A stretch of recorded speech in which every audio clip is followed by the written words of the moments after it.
Ekuonaba babuating. Me say yeah ma wambo piao. Your food ya pano. Omwani e piano. Peer Radio ewo Connecticut. Ena Abrempon Radio ewo Woodbridge, Virginia. Now apart from America, you were online stations P. Ewa mama bebre so mo fire Spain, Canada, Australia. Ene amahoro so afei utie wo Kansas City social media network no so YouTube. Ena afei Facebook nyina na tu ene Omanfm. Oni ye ebetie enso so ewo Omanfm website www.omanfm107.com ana omanfm1071.com www.omanfm1071.com emo akwaba e de baball points so me din de kwabna kwachi na ene sede yamamo enya no ntiye no na mu nyina mo ahwe ni mu na mo atwen efira no pa e de ababesi sabre no ebre no awredu encha kra na yasi nkonwa idea na chese honorable Ken Ohene Agyapong atena konwam ama yatwetwe enkomo kase ene ne sei afie di anim eye 2024 Ghana ebeto aba edi yi president foforo ama no edi anim ewo MPP amanyoko no mu no enipa du na eyi omuti a obia pese ogina na yeto no so aba na otimi baibeye okanifo ewo MPP amanyoko no anamu anase ewo ne dinimu na honorable Ken so eka enipa du a sesei ewo MPP mu no opese oye presidential candidate edema party no na process no ewa party no won hyehyeye se enipa ompese omo eye presidential candidate no omo eye omo bro enumu a party no beto aba edikan eno ye special delegates enipa be ahenkron ene akiri omo nuru apem na omo ayi cheso omo asone nipa no so amanaka num na enum no ena afi omo de omo ebeko abato ankasa mo ye actual primaries eno de over 210,000 people nipa bebro mpem ahanu ani du ani akiri ena omo ebeto aba na omo dia paw okandifo ba akon ye presidential candidate ede ama party no na wadi omo anim ede omo akọ 2024 abato no emu Ghana for ne MPP for nyina enim se 2024 abato no enya dia emu omre ema MPP ana NDC Ghana ha na yenimu ano ye wabakosem na yato binum so trimu se emfie nwotwe anye bia ye ba 4th Republic mu a start free 7th January 1993 mu no de ekwakoye se political party bia ba betena so a obedi mfie nwotwe na Ghana for atoaba asesa omonsa no na omo asade another political party aba NDC Papa Rollins ni military ni soldier band to go ebre no ye mfanto nchen na abra obabedi civilian president ne de 93 at the kokosi 2000 awieye ena owieye MPP by Omanfm Kofo from 2001 to end of 2008 ena ononsusu ewieye ena NDC amanyoko no beso so 2009 edikosisi 2016 ena MPP sabaye from 2017 January ediko 2017 January and intino edibesi se 2024 ending and omombre so ebekwa wiye enti meka 8 year shift no e wo so enti mahwa MPP amanyoko no ade ba ko nsi omani so se ɛsɛ saa jeans no saa ɛfin a ɔhɔ te sɛ mfie nwɔtwe biara no ɛsɛ sɛ ɔmo sesa anaasɛ Ghanafoɔ sesa aban no MPP foɔ hwɛ sɛ for the first time since I ba since I ba Fourth Republic no mu no deɛ ɔmo ebetumi a retain power na ɔmo adi mfie nwɔtwe deɛ nanso ɔmo betumi atoa mfie nwɔtwe no so ɛno na ɔmo friend breaking the eight no ɛnyɛ tax ketewa ɛnyɛ asɛm ketewa nti MPP amanyɔkuo no mu akunini a ɔmo gye ɔmo ho di na ɔmo wɔ track record ɛwɔ amamuo mu ɛne ankrankra adwumayɛ mu ɛne experiences a ɔmo ɛwɔ ɛna ɔmo nyinaa ɛnam MPP amanyɔkuo no delegates ɛso na ɔmo ne ɔmo kasa na ɔmo ne Ghanafoɔ nyinaa nso ɛkasa nti Ghanafoɔ nyinaa nso ɛnɛ deɛ through media interaction ɛne mmea horo a candidates ɔmo kɔ ne ɔmo interaction nyinaa no Ghanafoɔ ɛte ɔmo ani so ade hunu na ɔmo te deɛ da ɔmo akoma pono so candidates no bebree wɔ hɔ a ɔmo meetings a ɔmo kɔ no deɛ firi mu biara no yɛte ɔmo da na di obi sɛ ɔnabo kan deɛ koraa deɛ baabi a ɔbɛkɔ biara no yɛtwa no sini yɛtwa no live ɛba bɛyi ɛwɔ Net2 TV so ɛde ba social media obi ɛho bi deɛ meka ne sɛ candidates no ɔmo tɔn ɔmo ho ama delegates deɛ but at the same time no nso so ɔmo ɛtɔn ɔmo ho ɛde ama Ghanafoɔ nyinaa ɛno nti na ho akɔhia sɛ yɛwɔ Ghana ha yi yɛwɔ nimdifoɔ bebree wɔ ha yɛwɔ nipa ɔmo wɔ experiences yɛwɔ nipa ɔmo wɔ connections yɛwɔ nipa ɔmo ɛwɔ nimdie bebree ɛwɔ various fields enti sɛ obi tu no ho si wɔ sɛ mewɔ akokoduro sɛ metumi adi ɔman anim ama ba abɛyɛ mampani a ɛne ɛnɛ sɛ yɛtumi te biribi ɛfiri n'ano na yɛtu n'ani so ade hunu na ehu baabi a sɛ Ghanafoɔ ma no kwan na obedi yɛ anim deɛ di kan sɛ MPP foɔ ma no kwan na obedi ɔmo anim na Ghanafoɔ nso ma no kwan na obedi ɔmo anim a ɛne ɛnɛ sɛ ehunu na tirimpɔ ɛne n'ani so ade hunu ɛne baabi a obetumi apagya ɔman na ɔde akɔkɔduru tibia Ghana wɔ mu deɛ nyame na meka nyame ne na di ne yie nyame ne yɛ di ne yie na yɛn nso so efiri sɛ COVID ne Russia nsɛm so baa yɛ deɛ ɛyɛ nso nim sɛ yɛabrɛ mu na ɛyɛ Nyankopɔn adom ɛna yɛda so wɔ deɛ wɔyi agya yɛkura mu kakra saa yɛkɔ but sɛ yɛtumi kɔ the next level nti the next leader MPP bɛyi na ɔbɛba no ɛdɛn ɛna ɔpɛ sɛ ɔyɛ ɛdɛn ɛna ɔbɛtumi ayɛ emu baako ɛna yɛne no ɛtwetwe nkɔmɔ na ɔnyɛ obiara sɛ Honorable Ken Ohene Agyapong a ne praise nsia maako nsia a ɛtoa so de ɛyɛ 6 consecutive term ɛna ogyina mu sɛ mmarahyɛ badwani ɛwɔ Asen Central kane no na ɛyɛ Asen North ɛna ɛbɛyɛ Asen Central na yɛ seat ɛyɛ NDC dia a ɔmo ekura mu 1992 ɛne 1996 na 2000 election no mu ɛna ɔno ɔbɛtena akonnwa yi so ɛwɔ MPP din mu na efiri hɔ no on lose election no da yɛn nyinaa anim eduru election so a ani ayɛ anakɔ hɔ ne kai 2012 emu ɔden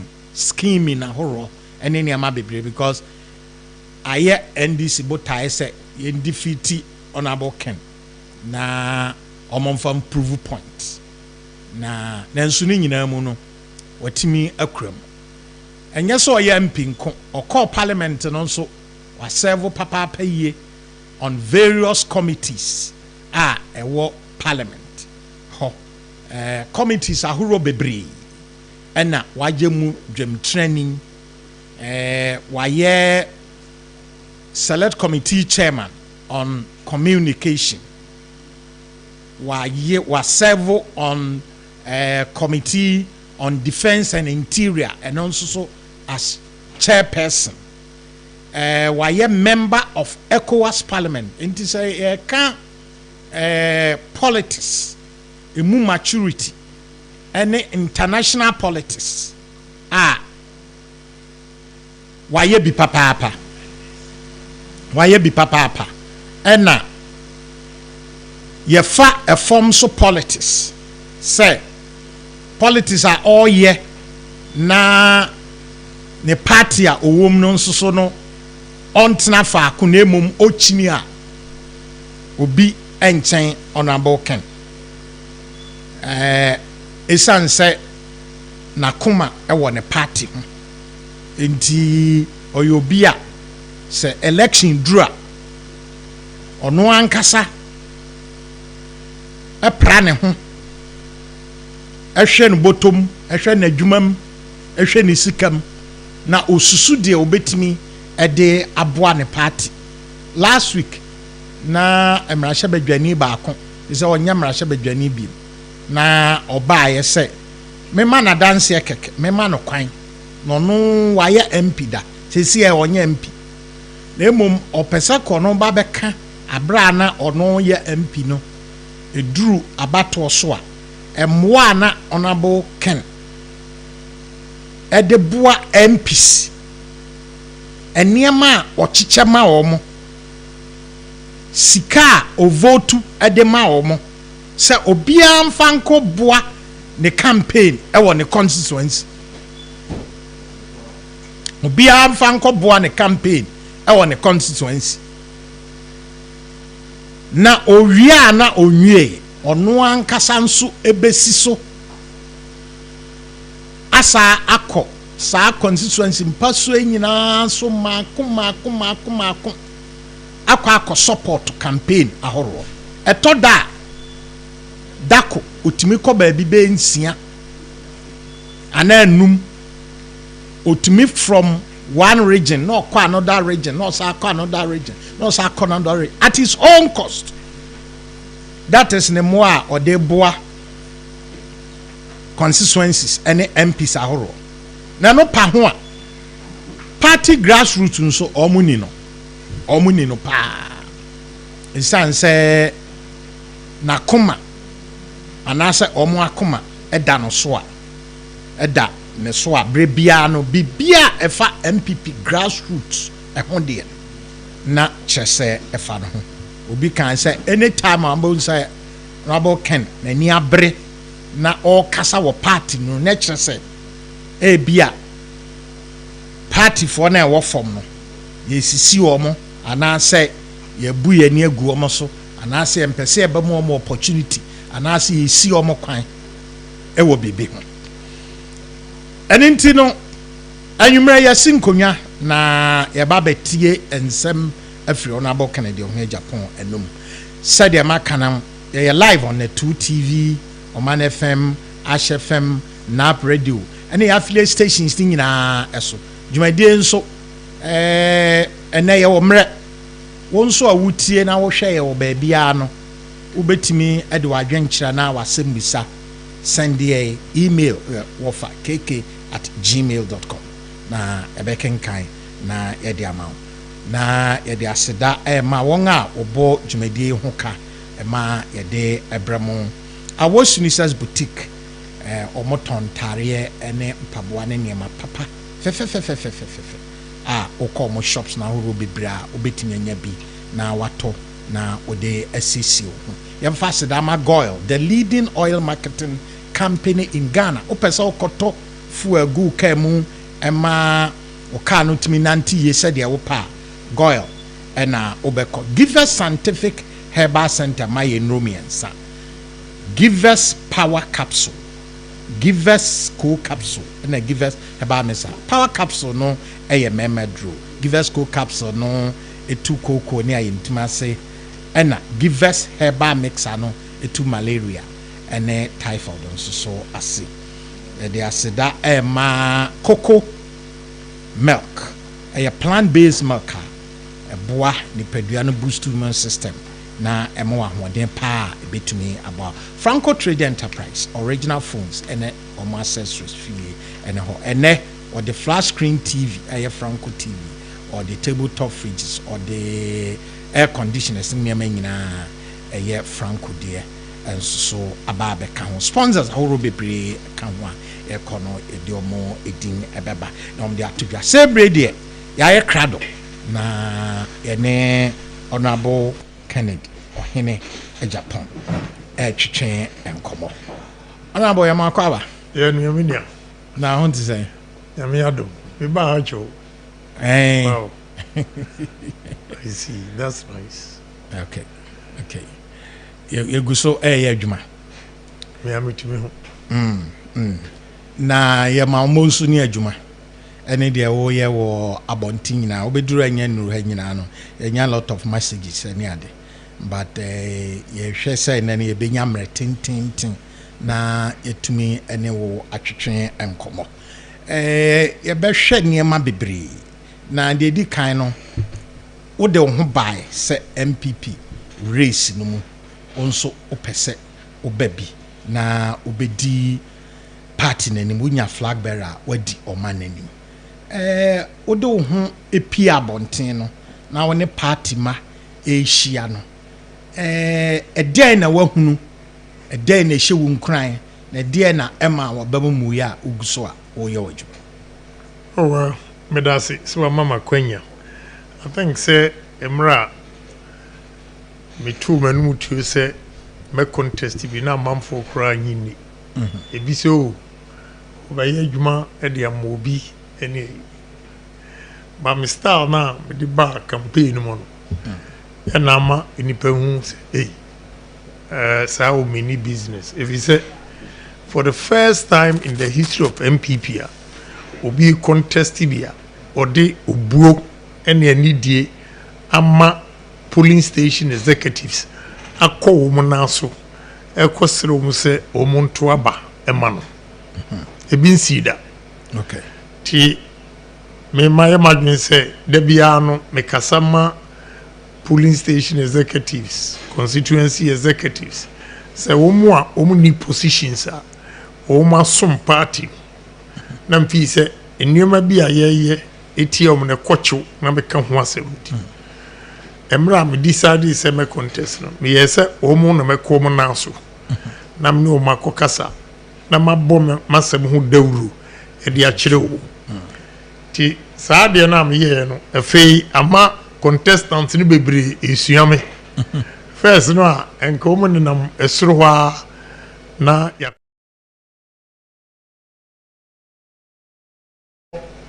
constituency one by one no ni delegates no akasa na odi nanisu ade hu no akire wo na se o mu gitumu a na fe o makoto abama nti ma change ekwan a ye faso eye campaign e di yi flag bearer kura although nkombetu bi no na ye flag bearer for o mu pe no o mu nya daje kura enko mu na so ma se say die ama obia ena ye ntie bi se mama o mohu se eye polling station executives for about 40,000 polling stations times 5 ye be 200,000 and sana coordinators be 6,000 and sana painful ni duke kabo mo benya be 208 or 210,000 tinena ebe hia se obekọ no akọka wasema kire wo mu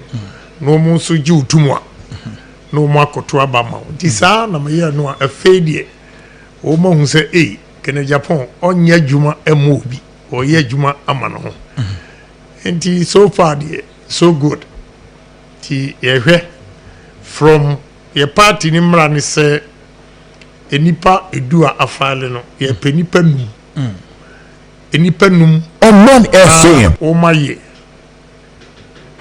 abe 2 franca say yakoto mu so aba yeah ombe sone so right nti so aba eduno a ya contest memenda ebeyi emu enum na kanum na fe e de akohihye so November 4th nti so far me feel say nye bad na me nim say udi nchini di mekokura me contest bi me wini among the 5 there I'll come within the 5 na fear the akoshishe so November 4th ti me feel say so far they so good you go so here juma yo na okwa na ushia polling station for mijisa okasa omonsuso etiew na o center of o messenger when me say okasa kire MPP for delegates there but Ghana for nso bebre nso ediwachi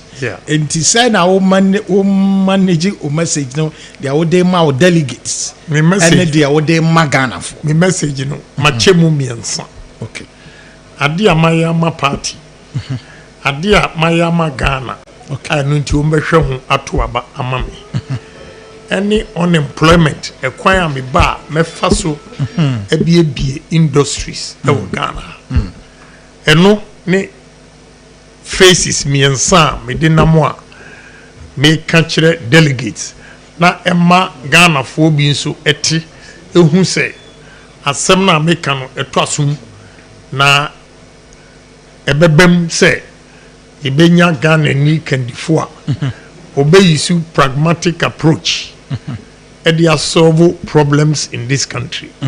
Timekwa starting from 1992 from 1991 yete MPP war Brooklyn eye dankwa buzia yete okay and actually ebe MPP till 1992 bepem sabre me kire contributions amaye e dia ma party no okay we are among all the candidates ni Ghana for epeno okay enam enuoma bia maye ama Ghana ntino Ghana for adwene say look say nipa we die wo de mana o meye MP po o meye president po no hwedwuma di a odi eyi na komam eya doye e de che Ghana for enu ntino efi se we nipa bia ye to abama no ye de Ghana sikama na obehwe so ye o de beye mpuntudwuma ama ebiaso obiaso that message is catching up with Ghanaians and me prove with evidence enuama amaye ache Ghana any yina I give evidence me your video am show actually delegates emom say asem no enye Omanfm na mom eyade a maye okay odiasi nti me friwa na ma say show factories employment ama create enyuma amabiebie wo Ghana e dia support ama wo hu say me ma yempo no hwe enyuma amabie no a eno kire say wo ma me kwan a metimi abie enyuma no mo but unim bibi among the delegates I can say me a pace setter okay pace setter in the sense that say what follow the trend of the campaign one ni Agyapong ebe start ya ye bia ubo say other candidates no esua yo ona me ncho no omo hwe ye won na 2 ene YouTube no ona bu nyuma na o ka no ye show be life enti ye kasa no na wo hwe ebi nso esanse enye yetumira na yakirewo esie honorable yento aso yeah inti me ma background ni nyina na me show with evidence and me tell say unemployment no abano me otomamia I'm going to create industries in this country a bit to me reduce unemployment rate no what you say so I prove with evidence I just say ampa umma me kwan a metimi aye adwuma no so what you say eno na eto amanfo tribu na wo hu say me a practical person practical person in the sense that enuoma mehu matu kwan ehu say companies manufacture enuoma what you say ema wo mu kuro tumpon no I have visited a lot of companies mehu ekwan wo mu faso ye omunuoma ntino am ashemi kutupa ama me ogidie kese say ya ne Ghana fo so ye nipa ɛte sɛ the India for China for Malaysia for America for UK Europeans and we have to believe in ourselves. I was here who say yes you any party say wo mu a enti ade o maye no se yesesan adwene wo Ghana ha na Ghana ha kwabena problem ba ko ye wo Ghana eni say hwe adwuma mu ha mo wo yi obi a obetu ne ho asi ho aye adwuma watre adwuma mu aye bia no wo bon se mpepi no ni co-workers kra no no mu didi natem and wa fa adwuma no wake up ken Agyapong adwuma ye o maami adwuma o papa adwuma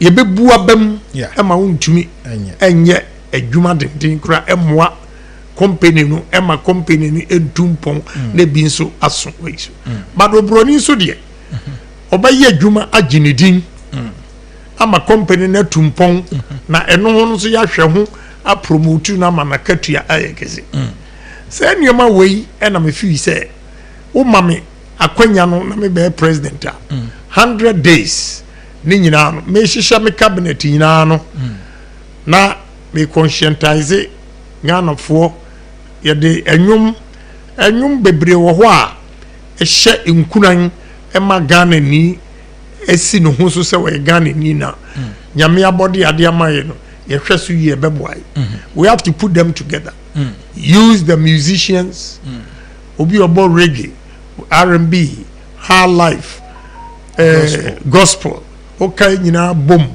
ni aye concert kese te say we are the world time no nia musicians ni ye the final product no eno ene ye de be mamo radio stations television schools no ma boss anyum constantly hourly to change the mindset of Ghanaians if you say e man ya ye wo mu a ye no ye man who say Ghana ni ekura American passport were so happy and proud okura British passport were so happy and proud da Costa ekura Canadian passport ni chest is out I'm a Canadian but Ghana ha no ye na djuma oti ase enti e was say yetimi ehihye ye man ye e ma Ghana for so e proud of themselves said they are Ghanaians and you know enya dene if he say President Kufu Abresu ye kwabana na wa ha o kai President Kufu Abresu say ni o hihye o man no a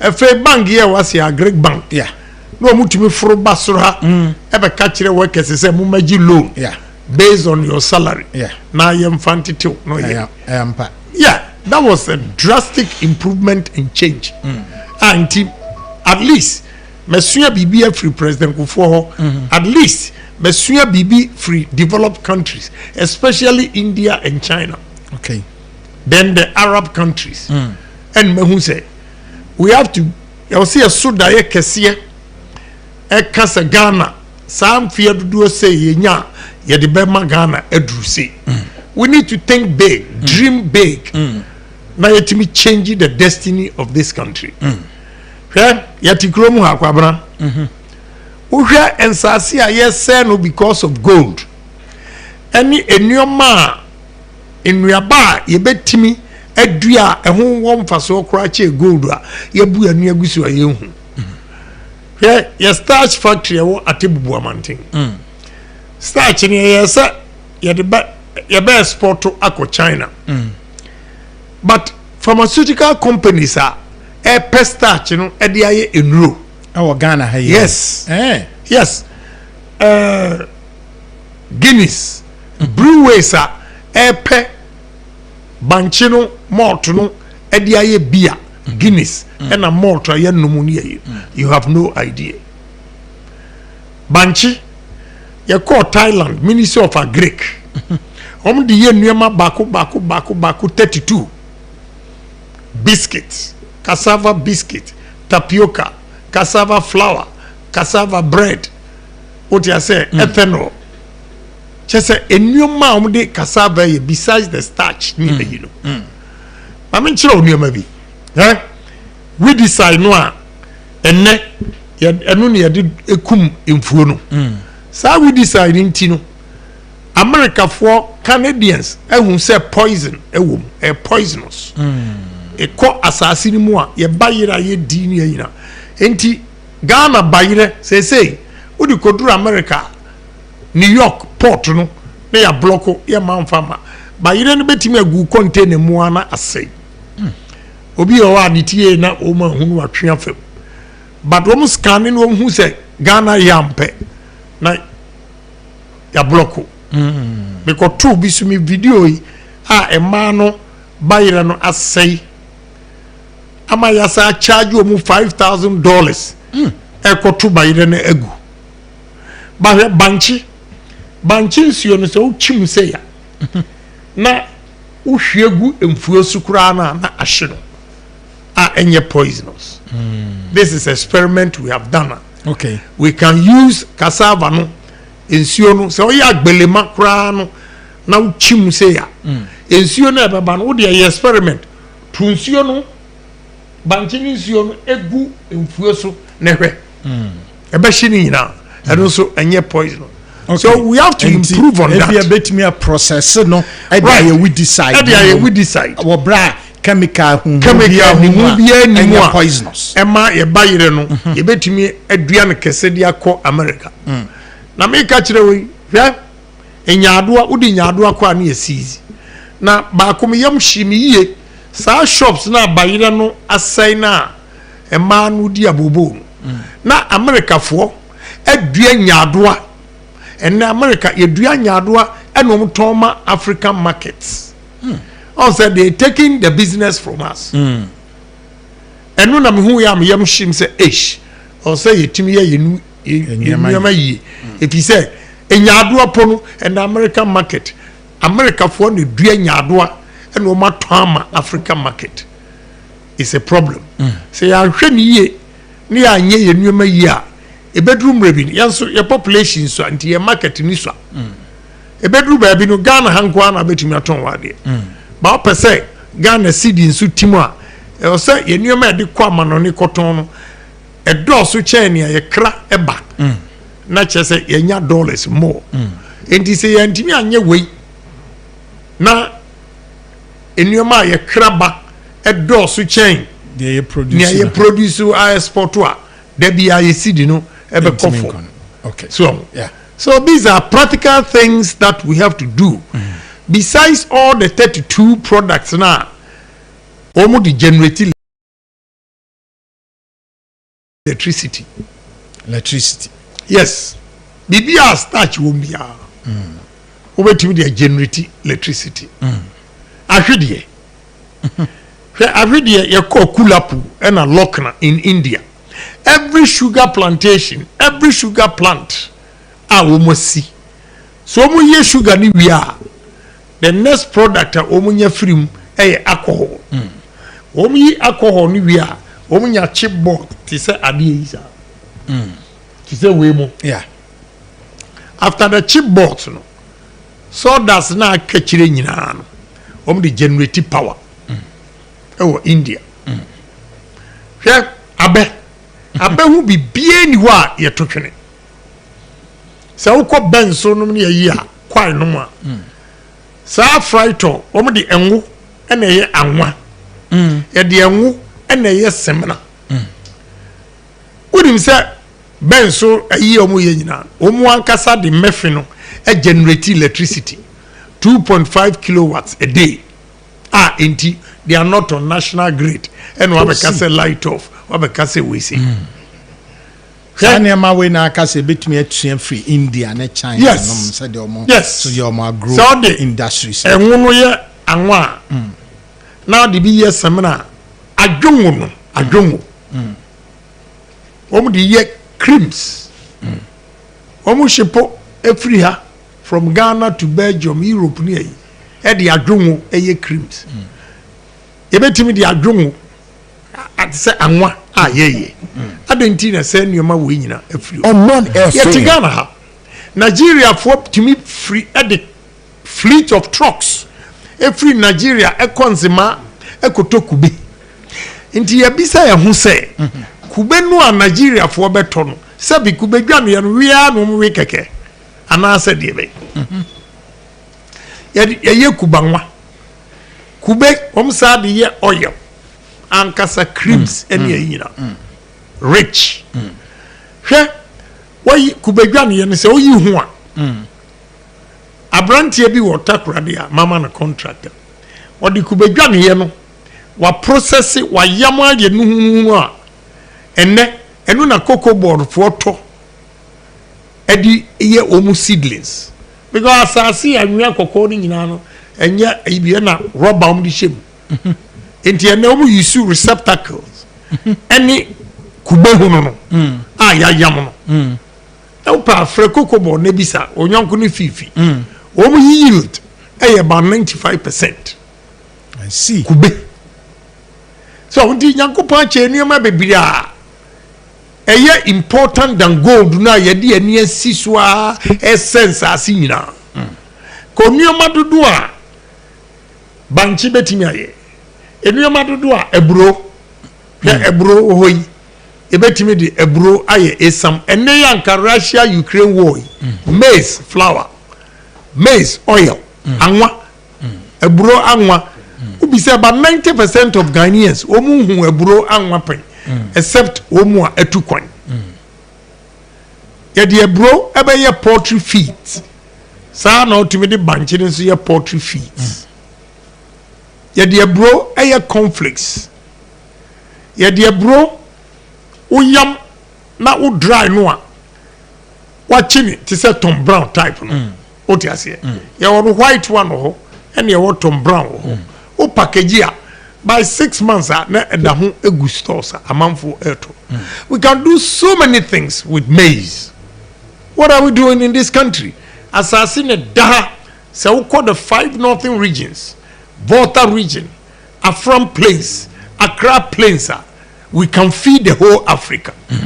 So we nyimi ni akwabana cross tema motorway toll booth no utu toll no trapa hwe nsani fanso vegetables and me ko nyina no pa 6:30 me ko na mhwe pipes utumi say enye proper irrigation pipes atutumu a omode ye enuma uhwe vegetables ni yield and me amasasi bi ameko kire investors bi 7 acres a mato ho wo and ankofo no wo inside and omode na omu ye vegetables. I see efekeke. What are we doing? Yani weather far better than Burkina and Niger. Now you to meet her near Koto tomatoes free Burkina. Burkina omo kuntokoi. Masa, mummy and sorry. We need pragmatic approach. Nyamiken. Send your way. Ebetimi ama obi obeka inflation, obeka interest rate. Say I'm building our fundamentals here. Ama base, anya stronger. Obrofu abeka wo economic theories bi abebia will not be applicable. Bekwa kopim. Yeah, bekwa kopim. Because untimi mbi enyuma ema mrantie nya bi nya. Unim awira wo say mo organize large scale companies are omutua taxes akesien omuye only 600 in the whole country. Ni yabere ya kuenim only 600 companies. Me ba umma me chance hwe interest rate Ghana have base how much you cry 35% 36 nature wo credit we need creditor it goes to maybe 42%. Kwa bana 4 year kura me azumi say Indian set up company or loan from Indian bank at 5%. Who Ghana ni a person also yet for EB. Who could loan of 35-42%. Why never timia produce you a phone at a cheaper cost? Obviously, it's the 5%. A basa ni nyomana or phone a bit cheaper than Ghana ni need here. And everybody in terms of price will be forced to go to India no nekoto. The moment omu nyina shift your attention to Indian company, the business is growing. Abra ya igno Ghanaian company no, the business will collapse. So interest rate, we need to talk about it. A very high. Okay. Taxes. We call BB mimi policy reduce and expand. There be am doing example by me modin. Usha Omanfm ha adwuma mo ya mutua tax. Misawo other companies are Omwa contractors am the adwuma na ma omo ye. They don't pay tax. But I don't have any means. Omo need tax idea. Me so aka say I'm withholding this tax for government. Yeah. Informal sector. Right, informal sector no mu pay echemu. And this a who kotua tax ebi agi 90,000 a year or say 100,000. Now obi o ye adwuma 3 months enya 360,000 ono wontua tax. Now we are 100 a year. Nso atua. Umom utua tax. Enunti u se nioma ifra brochire ba no ene ya yire duties akese aguso. We have to reduce those duties. Yeah. Again, another simple example. If the taxes a good nioma so kesia, it discourages people from bringing them into this country. Yeah. One farmer, they send you almost port to Egui. And nam set taxes near high intino. I discourage a man for obi or the car and bakra untimini. And the iron is a pam no channel, men from a beam. Obi aya pam no channel, my young family beam. Now, revenue no, a conform. So, which one is better, sir? Uber reduce taxes now attracting a lot of people. Now, what do you bagana? Which one is better? So, the more in your money, the more number tax here, Uber to me yesika. So, who squeezing Nipan with higher tariffs? Nesse, Omanfm your mana ma. Where are you going to get the money? That is what I'm saying. We reduce and we expand. I just say nipa be bread me. Yes. Atiefo amuti ene mo amhwe ye na 2 ye ne honorable Kennedy Ohene Agyapong MP ama Asen Central ono anso so aspiring presidential candidate at the MPP amanyoko no 2024 election now of course delegates abatwa ebeba so November moon ahead of that no crowd ebeba so me dey ye bu no honorable Ohene Agyapong na no twetwen enkomo yi Ubuso betimi de wadwenkyerɛ no message aba ɛwɔ line a yɛde atodwa no so anabo nsɛm na waka no dog bɛsɛ yɛto yɛbɔ ase ne yɛfa no 1111 ɔnsa odi ka no woka wo campaign na woyɛ de wayɛ ɛne de wode to ɔmo anim ne ade yɛbɛka de ɔpɛ sɛ ɔyɛ magana no more which is nkrɔfo ana in fact wo maayɛ no message am nkrɔfo bebree de ba ne sɛ ya ma wonka vision no more na resonate with almo. Okay. They see practical and beba but yem hwe wo kan say wo kan de wayama party no wo kan de waye ama woman ene de wo betumi aye anti e connect enipa no wo bebusa say abra na e die na e hye wo nkran na of course ye bi bia no anante a che na edim say nya de a o see so no start politics wo ba na I say presidential ambition wo ni su kitikiti o de wo ye e na wo ye but now we touch lives we are there adoye ne niema o dwene ho na wontimi ntias is it feeling for fellow human dia na na ehye unkura ma otimi eye saa de obe sorry anopa tema come to 12 na nipa gufi anim saa ohu a na oye mo ahye ba beba na obi a be kasa why saa over the years then na ehye unkura ma wo koso yes aniama na of course eno so aboa ma ene no usi abonten Ghana for bebre dia na ehye unkura ma wo yes aniama by nature san ye do wo na da bia no ne amede tu me ho fo sa nuoma ni se da bia ba bia ye wo me a me free ba no edamatiko ti masema me kan se me ohiani Lazarus ba enne se Nyankopon ato me nsam en maduru se ya me fi se obia so a ye be man opportunity no bebre betimi a se kene Japan ana so betimi a ye a che kene Japan ebi nso enye yi the parable of the sower and yes, some withered away.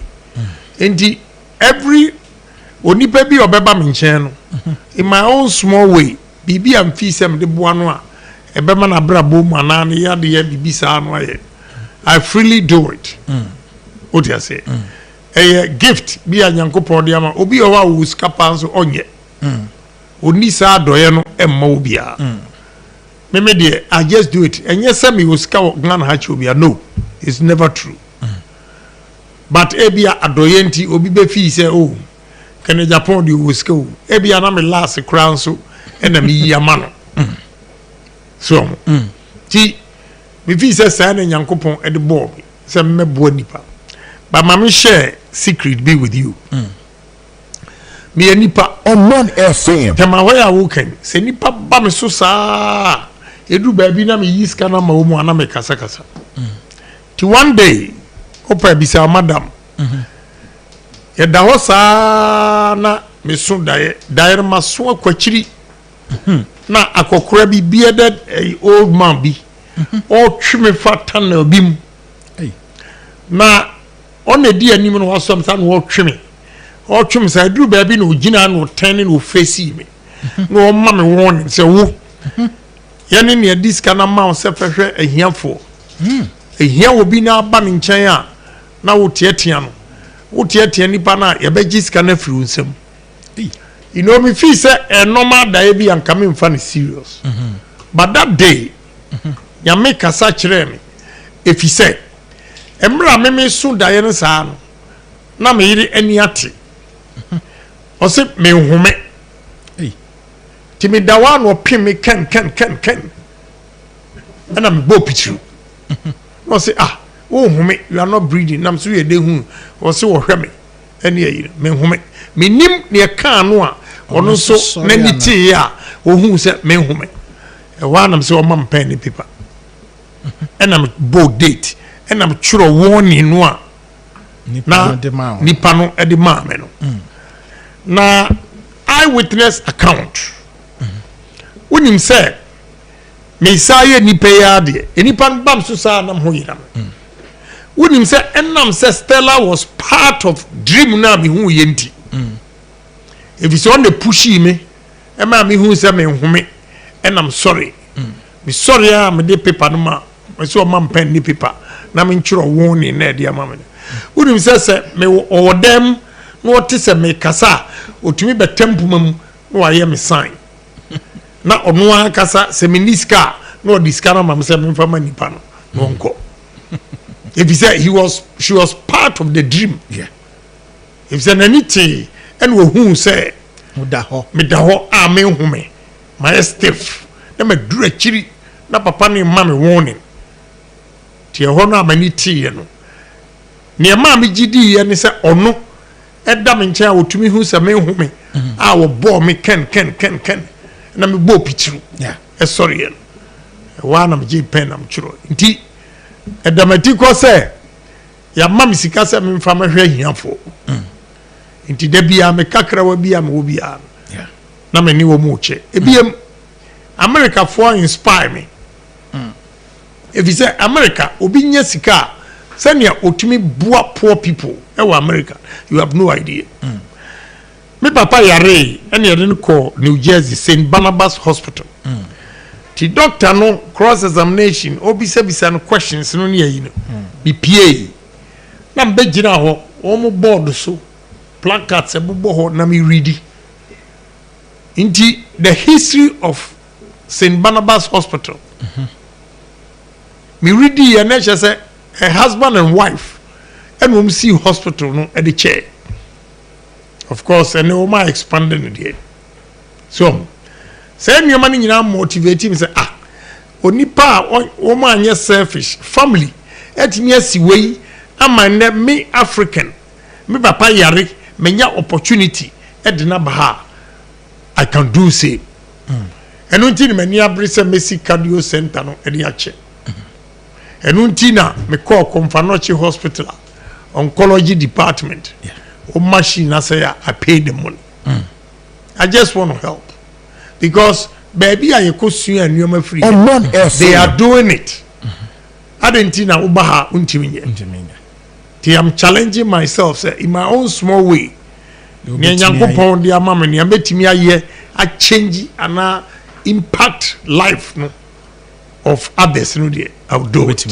And no so can na emma wo sa passion na say any say baby a wo nso betumi agina ebe ma opportunity ama wo de mineral resources abo anipa bebre now they are fixing problems no o pese o ye na na. Yeah, if you say so share America memo Europe UK Malaysia China Singapore and all those things India especially Dubai if you read the history of UAE you'll be motivated you'll be inspired with him UAE why Abu Dhabi king no and a president of UAE and he said they had forced independence by forced independence they were not ready for independence and a British for the man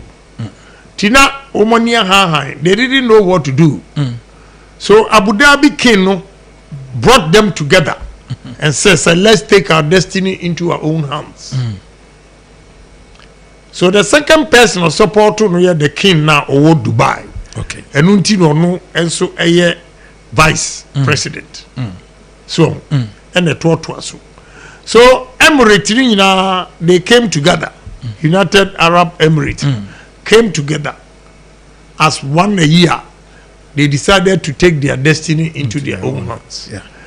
Now the challenge they've given to themselves Dubai about 30 years ago now Dubai anti-sanity look at 30 years 1 man's dream that has changed that small the whole world everybody is going there so me na me te omu epono so a na me fa plans na me bisa questions adenti no omu aye aye ne de ye ntimi ye we need like-minded people e wo Ghana come together and we can do it so I want to conscientize Ghanaians change the mindset give them hope that sky is the limit let's take our destiny into our own hands it is time that Ghanaians we move ourselves and free ourselves from the white people said that we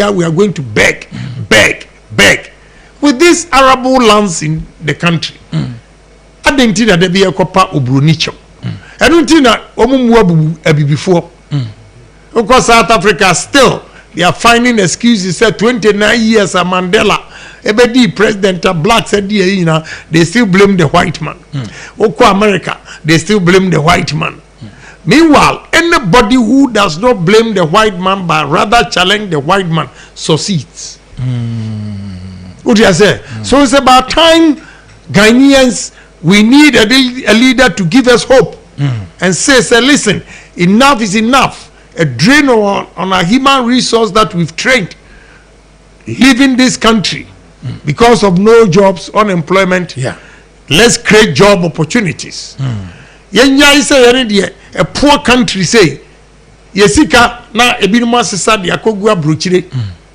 no munu de investment ho na Ghana emrantie ne mabawa yi I have a problem enunti ni mayese kasa maka over the years nyina they underestimate my intelligence but ushia party for no group say wo mama opportunity to explain and tell them my vision they become so impressed what you say and it happened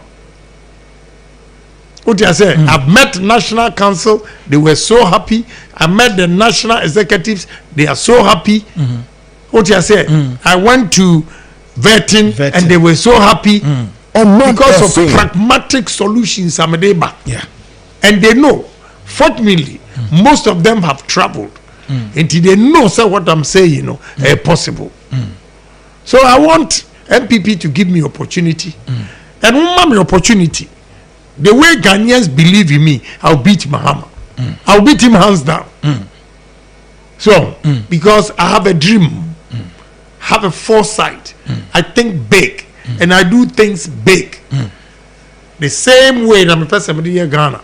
Big dreams, think big, do things big for this country. Because we cannot give excuses anymore.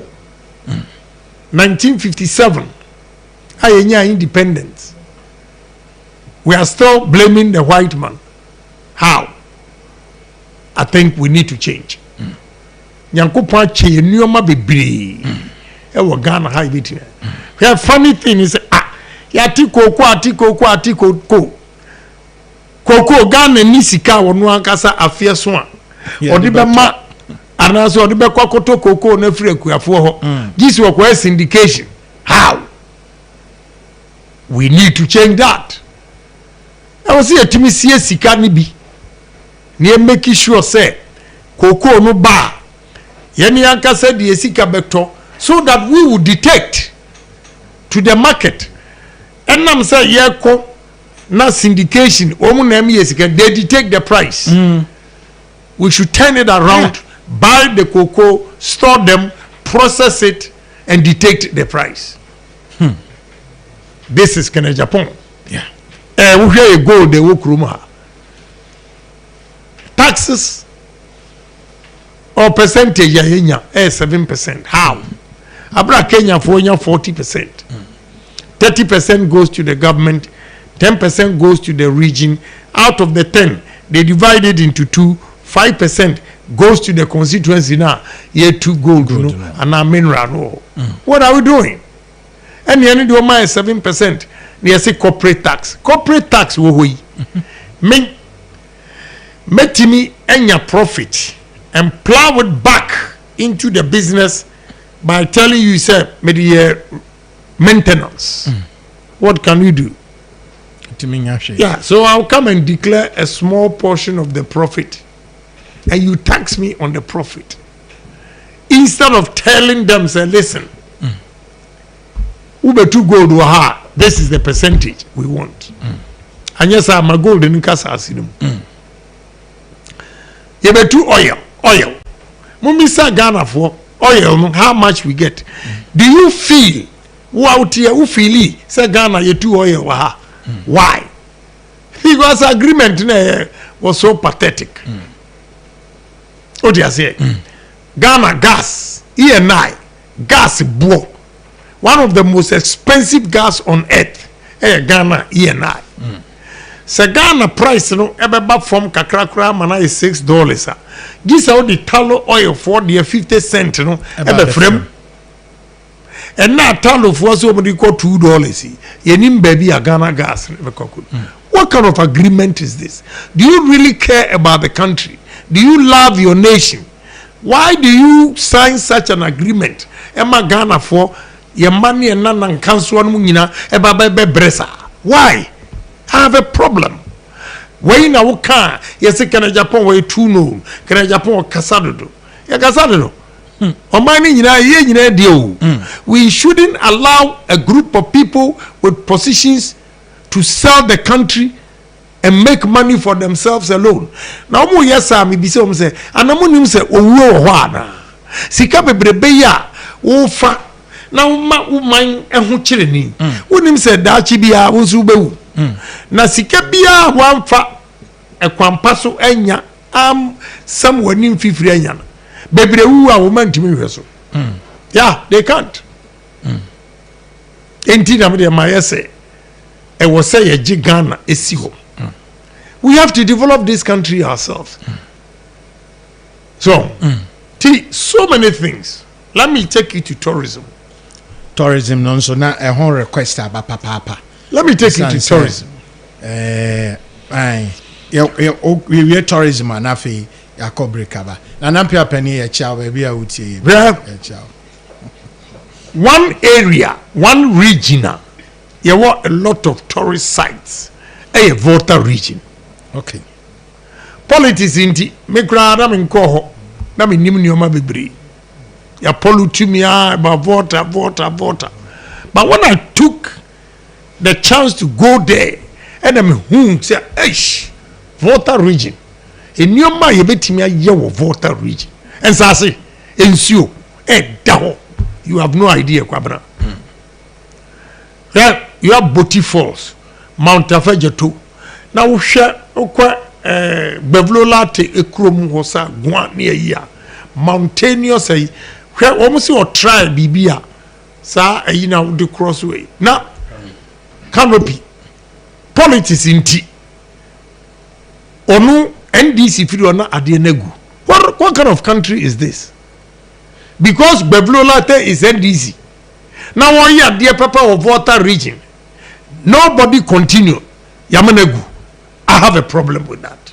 I think Bevlola mimi ya president idea onya ye so obey sa canopy. I will encourage him and government will fund him to do it.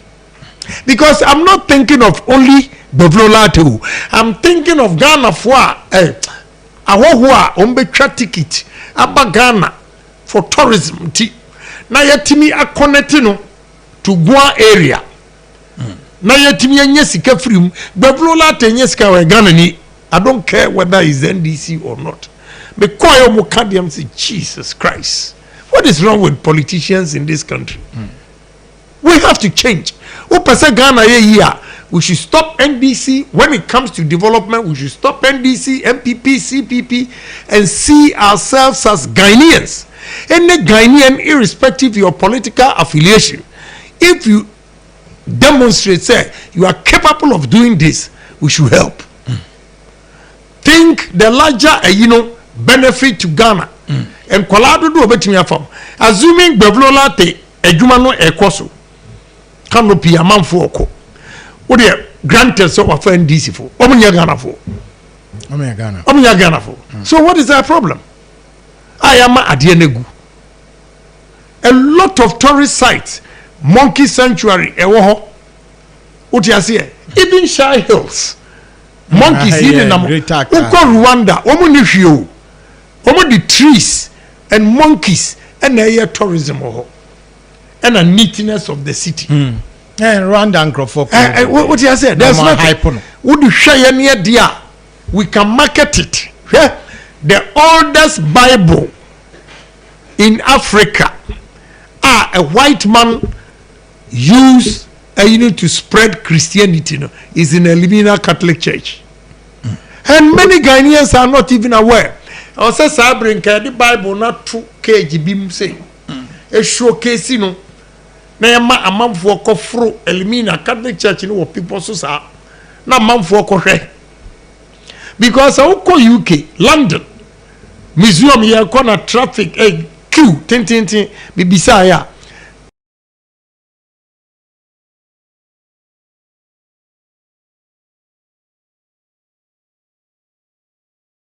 Western Churchill the conversation with FDR and ukwa Western Churchill etiho or mimic and hinya only waker na nipa acute ekoshe.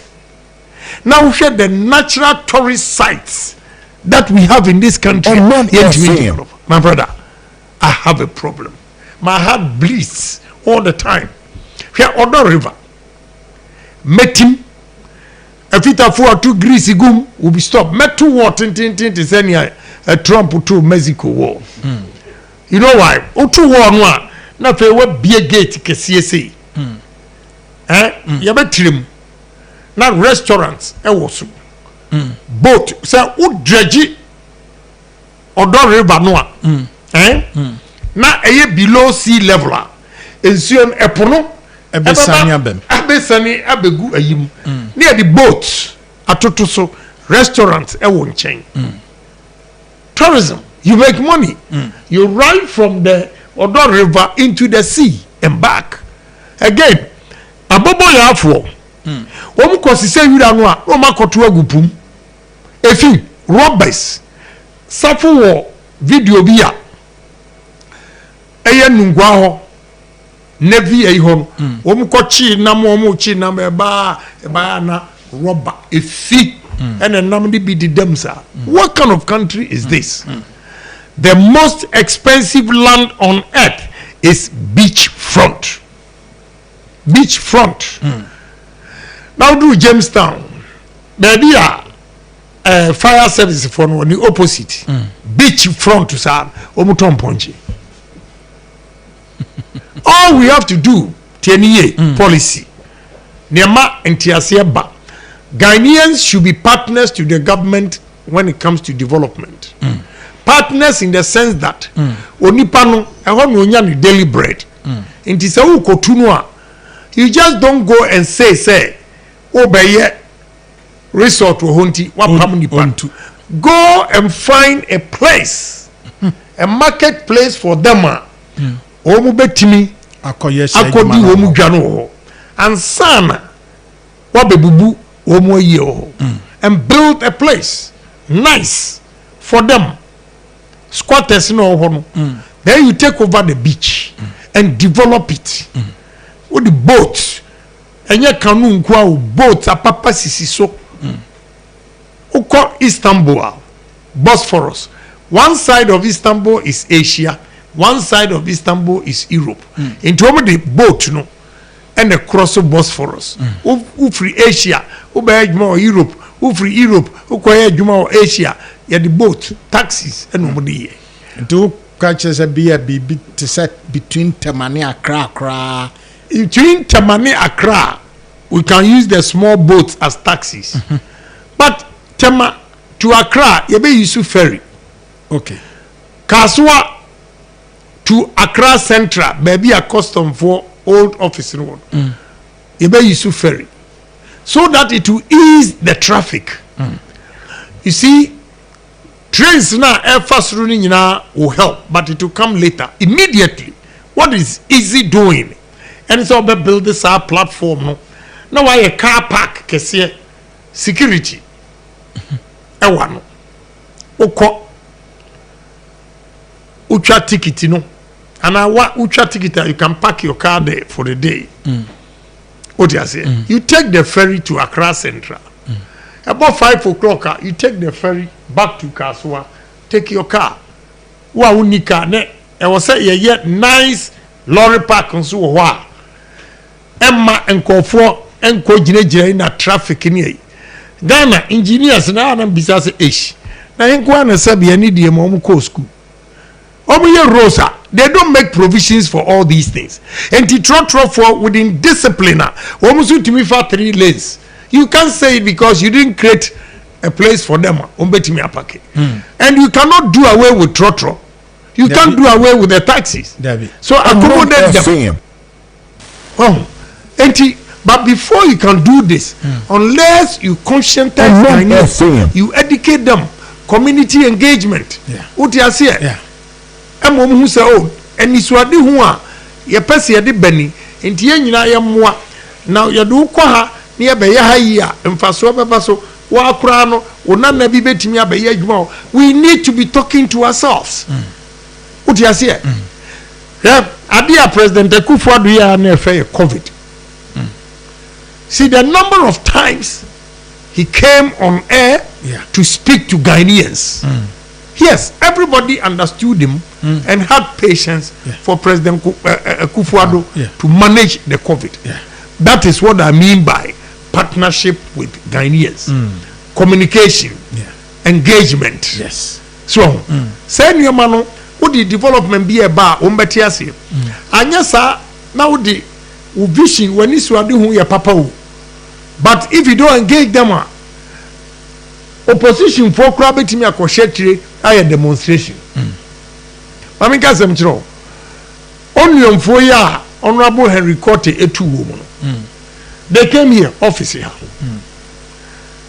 Omba no mukasa, oh, Obisu a Bonidia, oh, Bewukura, son, and so please give me a break. In Tiamiswadi, who a mini said, Baum. Was a monqua, yes. I gave them money, to go and buy the land. I paid some. Jennifer, no. Yes, I was potting on. Potting region. Oh, and then why you crow, woman yaji. But before they were moving, now JJJ, Omkoshia, Henry Cote, Boni, Diani, Yina. But unfortunately, on also clear, Umufu, why yeah. You know, 2 home freeway now up to now, Munya. I have a problem with that. And Crofombeca said near Yeah. 200 now. I was saying to me planning and sana you take such actions. Okay. To the moment that Uber 2 home nature say action, you are implementing it. This is what we are lacking in this country. And this is what Agyapong wants to bring. Yeah. What do you say? So, Elimina Castle, Cape Coast Castle, Osu Castle. Me uswa mi ine, ochina, Osu Castle. I'll find them another place in the ministry and renovate Osu Castle. What you say? As so part that, of a tourism yeah, plan. as part of tourism, let them go there. So, Google, the center of the world. Latitude 0 degrees and longitude 0 degrees. Tema epunum enisi. Uko Dubai, Buja Lareb. Omo esi ye minimum very well. Midoma bagana hakrape. Omo musi. Buja Lareb. Omo ye foundation is say. And omo ko see zionum. 7-star hotel no American. Yes. So can you imagine if we have a beautiful hotel in the sea, center of the world? Now I'm one way ding Ghana instead say we blow horn. Ghana first we kasado do we Ghana num. This time when you want num country we be a Dubai Expo omo ye ni ade. Omo ye hu bebre. What you say? Now you market Ghana with the center of the world hotel, beautiful hotel. You see the number of tourists ebebe kuruma. Ebedru baby no. Dollar. What the dollar betwa there? Yebema on sister will see this. Yeah. Uko South Africa, dollar no kromo nyi ji so de ko bank ekosisa. Anyesa obi obeji bia no. Obema rand. Uko Dubai utwa there oji dollar no a. Insistent, he will never give you dollars. Yes. Obama dirhams. We have to build the economy like that. See, yes, sir. Pressure on the dollar no will ease. Yeah. Tourism. Elimina Castle. Now me come say black Americans be so bold to no me fed biani maso because I disagree with them. We have to open up the tunnel. But before that, you take pictures of it, paste it, the old, you open it up, a month for betting a firm or Omanfm. Till after enactment, you know, me call them governor, no, why we have a lot of upcasts. And he said, Governor no chair be before no yebe do be export akon. Otimi hwem oba ne ho ofe no ogina soro no appoint si emfa oba we mra. Ekofana no oni nada onyima no magya no no aka ades no ne adom ko enti sa enactment nyina wo ye wie no mkofa tunnel no mu a point of no return wo mu ru tunnel no mu ko ya boat no fa wo mu amabiem. So we get boats ya tuto boats esasosa ne nyina akiro point of no return na bia wa kiro nana ayi ogwama hene na ne din gu nchen oti ase kwabu awusi ne din gu nchen ebia wotumfo ne din gu nchen gama nche ne din gu nchen. But we've written boldly point of no return. Yeah. You have restaurant, drinks, food, everything, a room, dancing, our cultural display and everything. Na boat na to from Osu all the way to Winneba. Ebeba back no, usika no. Enijia, a manu sani palogo ni ayi na no, you be spending money. By the time you come, the company has made money. Yeah. And I'm saying a point of no return. You not go through the same entrance. You go to another entrance. Ubedu on sprawling bar. Okay. What you say? Nice live band the boy near you. You engage them. Now what one the Nigen so you get Cape Coast Castle say between Cape Coast Castle and Jubilee Park you can put a nice hotel there. Meanwhile, with all due respect to them, toilet how? So ni orientation. What you say? So we built a nice hotel, affordable. I use the word affordable because Ghana hotels, they boarding. It doesn't augur well with tourism if you want to promote tourism in this country. A lot of taxes on hotel, we have to do away with a lot of them. So, to make hotels affordable, to attract Obia, why you Juma a year, now decide this will be holidays, choose Ghana. Yeah, I believe in tourism because Emra President Ekuonaba can the year of return. October to November, January, tourism $1.4 billion, 3 months. So if we are promoting all these sites, do you know the number of money we're going to make? Mauritius, when we see a year just 175 kilometers, 560 kilometers. Go to Mauritius and see what they've done with the sea. What they've done with tourism. Tourism gives them 25% of their total revenue in Mauritius. What are we doing? We have 560 kilometers seashore. Now, give me opportunity and you see what I'll do in tourism. Yanshe, Senyame Boa, Ghana for some people for more opportunity. Na Ghana for some more opportunity. Baby, I debe kwa kudru. Utie Omanfm, Bowling Point, Ocean Net 2 TV, live. Ash FM, any affiliate stations in ya. Yene Honorable Ken Ohene, Agyapong. Opeso ye flag bearer ma MPP.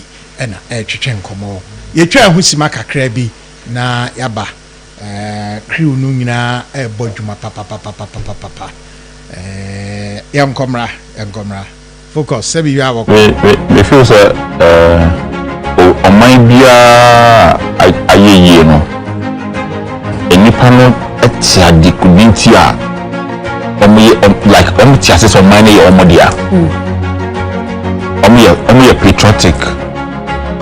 Sir, I didn't say Ghana ha. On my new degree, you never complain. Say, Uncle, you say, from time I na Bruni waha, colonial time no. Na abaye duma yo Bruni dia. What I say? Like civil service and as a public service. Na cause we ye duma Bruni.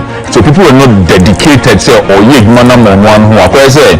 Information ministry na bofu na Bruni na ye minister no na bofu tisi ano na ye from eduma no. So the people nipa no ye patriotic nipa no think say mind ye ne dia also to ye bibi bo mind no. It's idea bit me change Ghana for green number 1 so bia beti ase say o mind na ye tin no ye meni wo dia na yeni na ya bibi a ye de bua yan kasa ye ho intina first no if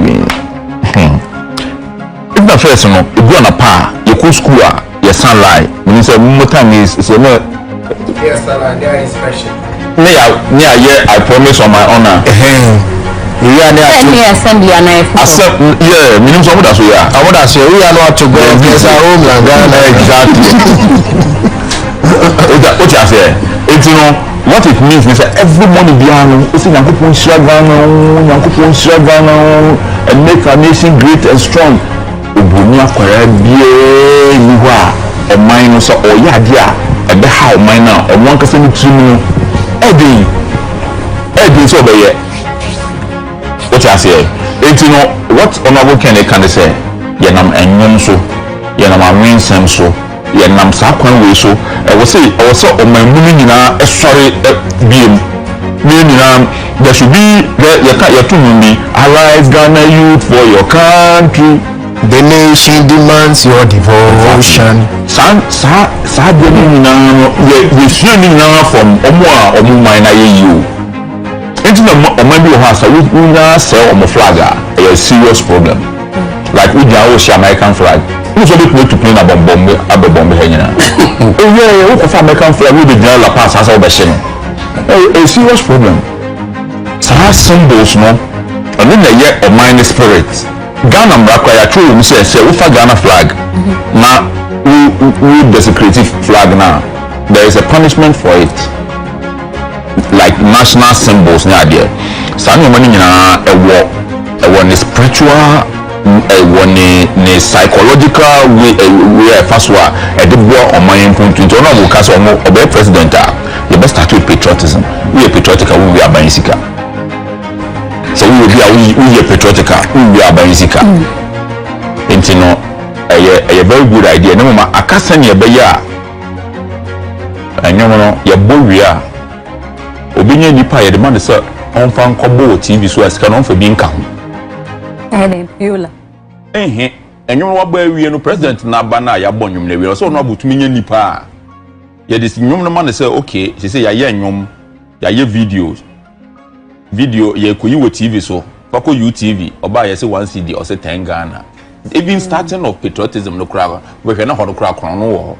Enti akasa obenye nipa oni ohun be ye say adwuma na kasa because neni so bete no so wenye nipa papa ni oman ye say adwuma na by first 100 days now or the years an man neni so bete na first 100 days oboka chan omo ko he no what you say but in all no it is a very good idea. I support it and I think that Honorable has some interest in the entertainment the arts and entertainment industry. So ne man Afro Chela and he's the main sponsor of it. It's a good idea. Yeah, hope he say he can win. Media, I'm the wrong person to ask about Honorable Ken because Obi and you say me I'm a strong supporter of Honorable Ken in Japan.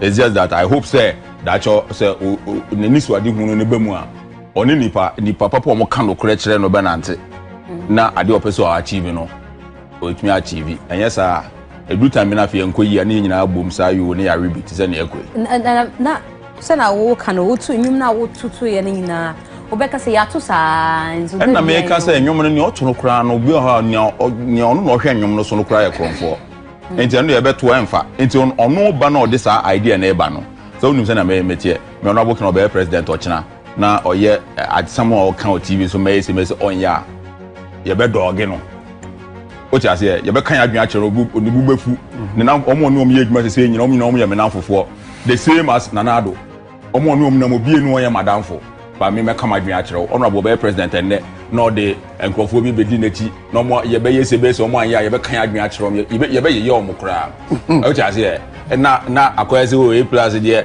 ye obian ya de be bo my Ghana and me I trust Honorable Ken say he has a certain inordin bi or obi an neni edin. If he says he wants to do something, he's somebody who is going to do it. Just that power na nkasa minima de ewom em so kudu ho wi a na sesa but yen to be so ntra Ghana as yen president at every given time you beto aba ma obi say ye too ma we na wan ya na hia say be yi na firo na ye de foforo aba sa akosi da ebenye nipa bi a obe yo man ye e bia na ye ono ankasa akasa obe ye no me no one supporter o make sure say nyankopon ye na dom na Ghana for to aba ma na obe ya de na o say oye no yes sir me say me make in Japan adam for so also be president about 2025 by 2026 no me enemy number 1 I am me suban senate no so oba no obeye ade no so wan ya by 2026 no me enemy ba me ginidi won say obetumi ayi nanado de papa no to no yentumi ni enemy ba ye feel na ban no ono ye papa ba ono bo kendi ono oye papa so ye bra pani won to no ye betumi ni na afi so nanado de fere no o ti ase nanado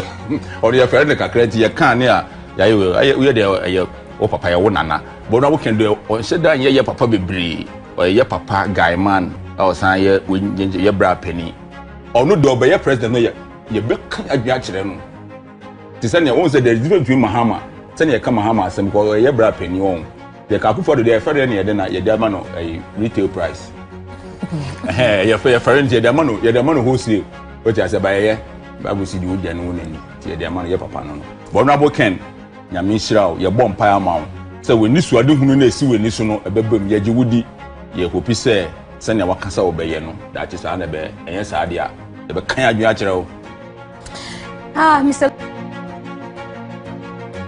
Maka kire severally say me ma breso die oye boni me ye che oni ye panishi wa osofo ba me mpene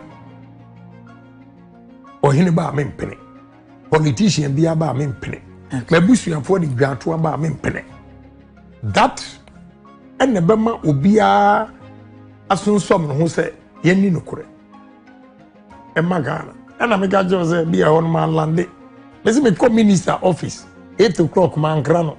Now about 10. And now my grew or nam kwaso afa no obanyam stay right there.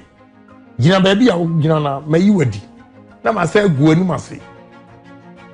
So and so minister has been fired because he's late. Deputy take over. Yes. That's good. But a back contractor yedema inflation, procurement breaches, contract. Me nana ebu baby.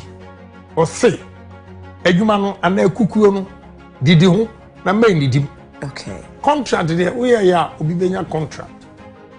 But contractor in business, if you are able to make profit after taxes between 15 to 30%, you survive in business.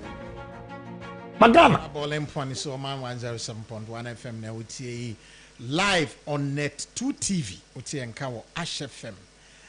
Na asanso eti o NAP radio ewo asimfu so any affiliate stations are ewo Ghana ha any wiase afana nyina na nwumrei esinkonya Omanfm ya debrewi ene honorable Ken Ohene Agyapong MP for Central no anso ejina MP mu na wa pray Franka tufo dibre no bi ene twetwe nkomo ya gina dwen honorable ye best about vision no so ne niema bebre dia ba mo wo de person tefa agric sector bibrensu nim say almost say we part of the business community in Ghana akwai so almost bibrensu so ehun say we omu bi so almost person motini ade but MPP election na baso Saturday udu ani di akira say na hu no Yo medase medical bo election committee no abaso.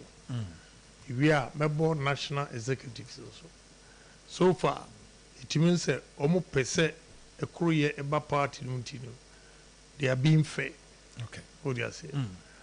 There are some regional chairmen omo bo nkofo hu ehunahuna wo mu say candidate bi timi ko ka kirom say wokọ na koto aba enam measures no a election committee di agu akwan mu na omu say a preventive omutin e fe di osi wokotwa wokoto aba na fa kire enne yako take decision obia wode aba no ebe kire bia no police ebe kire se wo de kire na ehu nipa a woto ma no a enipa no be lose 1 vote because say 55 for enam se wo de a kire na de atuma ye hu eyi no you be reduce you at the end by 1 automatically 55 okay. They will count 54 one by assume say 54 the wom who are with the ballot a paper no kire ye no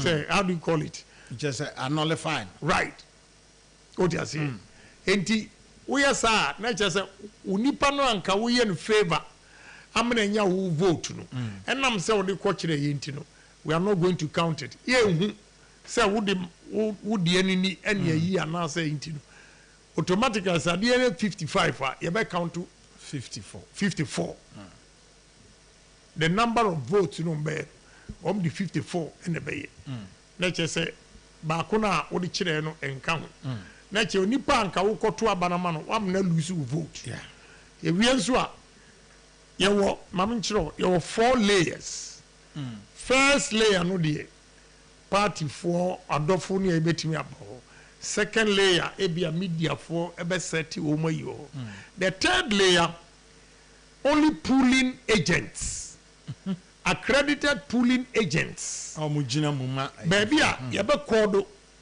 again muntie ni ye all the schools are ye koto aba no ho no ye nkoto no auditorium ye to no abonten okay enya inside entimuntie ni obia ECB a ode ade no beko inside bia enye allowed this ensuo to gidigidi sensuo nto a obia ni wo ECB any right say ode ade no beko akoshe inside e wo say e wo abonten okay na obia hum enti ye kodo area no say no a all the 10 aspirants from polling station polling agents ejina ho police ejina ho EC ejina ho o ma checklist ohwe udin wo photo ID ni man no cross check na wo hu udin a na wa allow na wo allow no omo de police ni no okura scanner wo de be fa hu nyina na wa jiw phones any gadget e wo hu bia no wo be yi agu ho ansana ya mawkwan amwa koto abano we are regional minister, we are minister, we are regional chairman, we are regional executives, constituency executives, members of parliament. We are delegates. Yeah. We are delegates. Uko tuwa ba na wa free ho. Enti ehunahuna biya nim se obi beka se we are regional minister enti he is in charge. No regional minister is in charge. No regional chairman is in charge. It is the EC and the police. EC biya wakop obe compromise no. Ombe yinedi.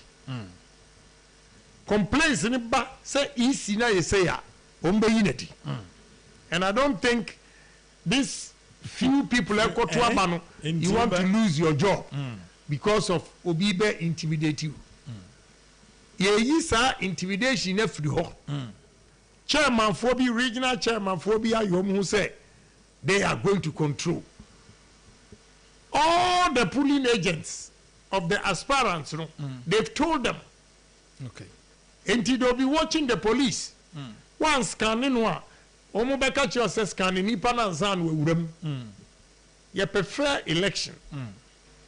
Again, hwa enra abrantie bi ko hia diaspora fo a o ka kire ohunahuna wo mu say omu wo code bi enti wo man to ama wo mu a wo mbehu. Oh, diaspora for yes for now I was surprised say mo amotu kwan kura ba mutumi masa young boy ebe tretiemu say obehu obede ehwe say wo so wo na atu amohwe seal agent bia de ni seal ebe to ano ye wi a ye kai aba ni wie ebobo resource obi a twro wo twro wi a ne de seal no atom wo de to ano wi a meme number enie 024681 ya twro se wuba na ye twa sa number we a we sikro na ye twa ye no you are in trouble. Again obi se o mehu no we've all come together and paid the EC to transport the ballot box after the declaration and call regional office. Okay. And what I catch them say regional minister I call who regional EC boss enti say who say we twem and we no straight from the center no eba EC headquarters head office e won kran eniaman ba all the candidates will go there and check so omu seal na da no enye tempered to protect obia won di na dwene eto aba because ehunahuna na doso again some koto aba no a etisania ye national election as and when a ubekono edu so anu akoto aba yankofa album meto enka se ofa diaspora Australia for ne dikan yakobo Australia for ni abo Austria for ni abebo Belgium for no udru ho na ubo din na the idea na wa head through the album no wati ayina ma na wakoto aba enti sa ehunahuna no yese oti chairman wrote letters inviting all delegates. So the one call retreat. So no ba Saturday morning. Yammo General Secretary Nabaso. Your complaint he said, look, Master, this is the letter Oti chairman has written. A one of friend. So you can't do that. A one who said, what you call actually. Campaign, Uko Central Region, Minister B, Akwa G, the whole your friend said Bajaya Eko Campo. Onipa na ye na dwen se ne obeto amano na wo campaign no enye ne hu. Obeto.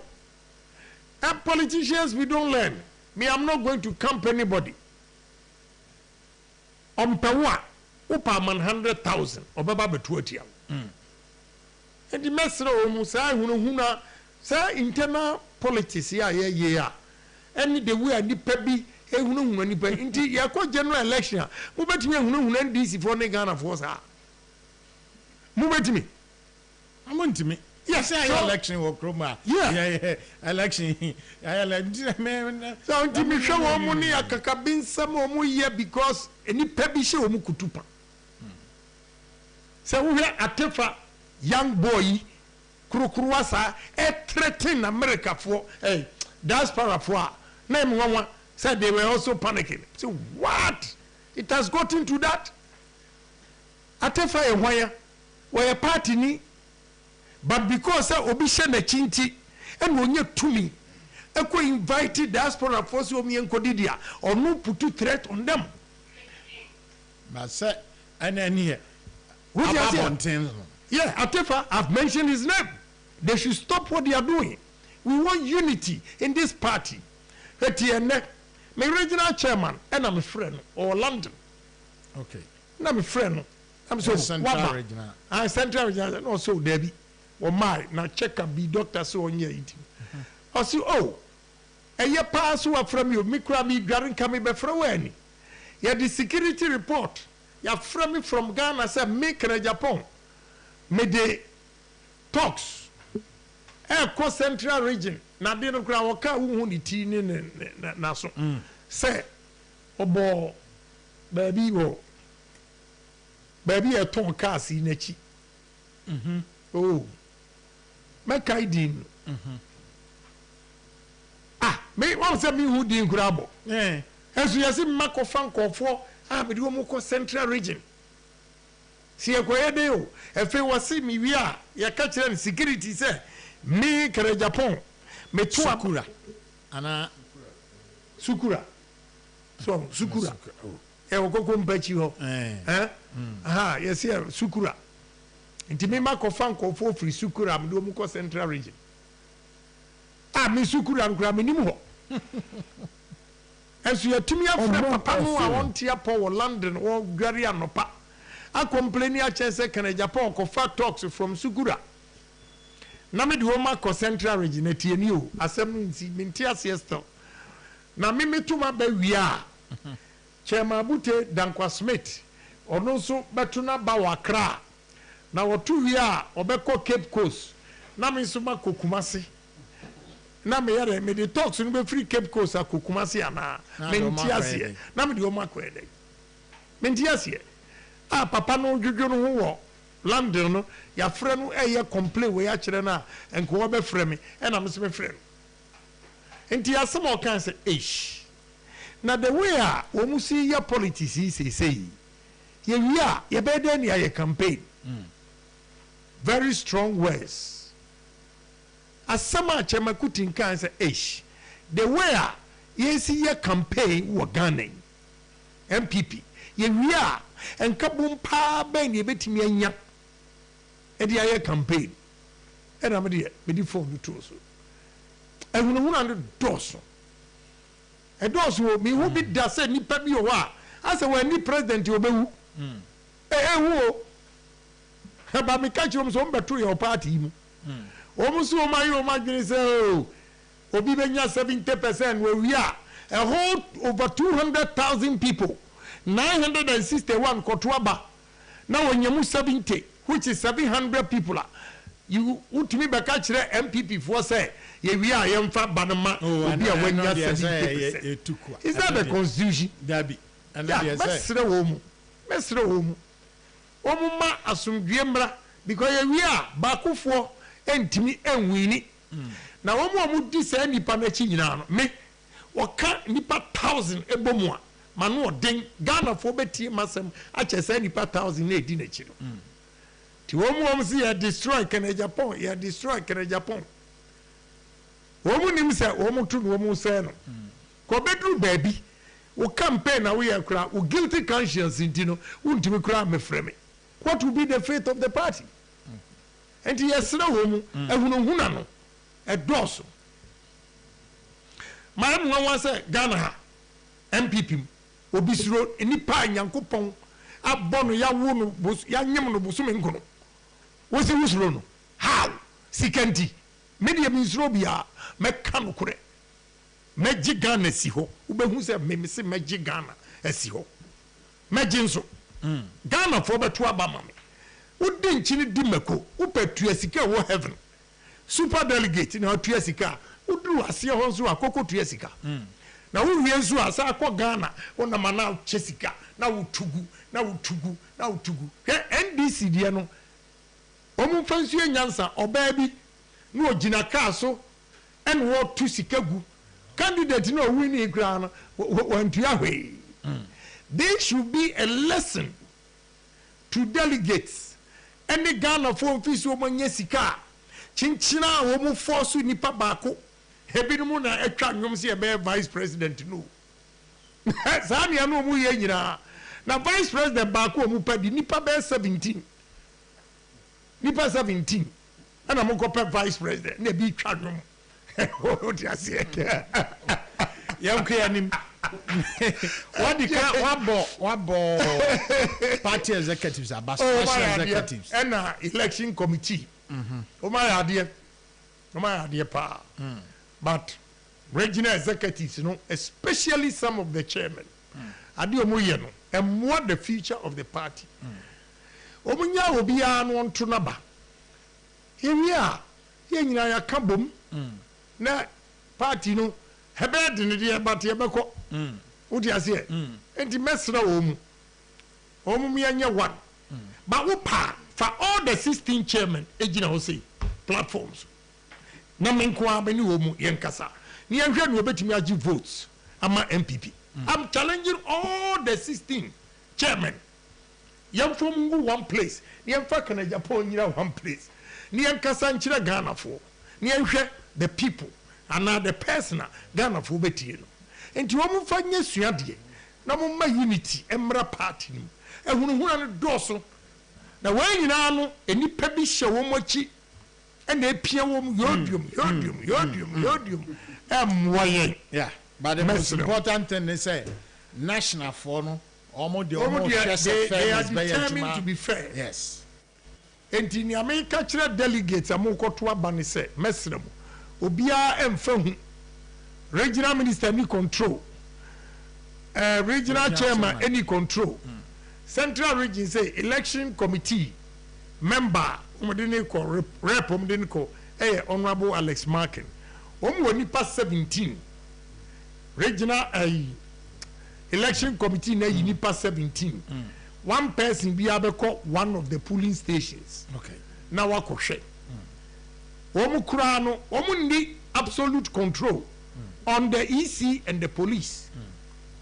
Just that it is necessary so bibinia they can consult them. Yeah. Otiase. In the elections committee any national executive there oma from there akaye ni ayaka no eni se obi ama ehu eba no because abano de seal ene kura mu nsa hwe ni ye ya de tu mpen na edu enipa du plus EC seal ebe 11. Yeah, mimi say we a candidate a wunya seal ni bia enne mama ya di about 100 and something ene di free America brame candidate bi opesi bia brame mo bi ye pe fairness and yes party for mumma ekuru yemra party nim so na the way a to me abani pa bi mu no hu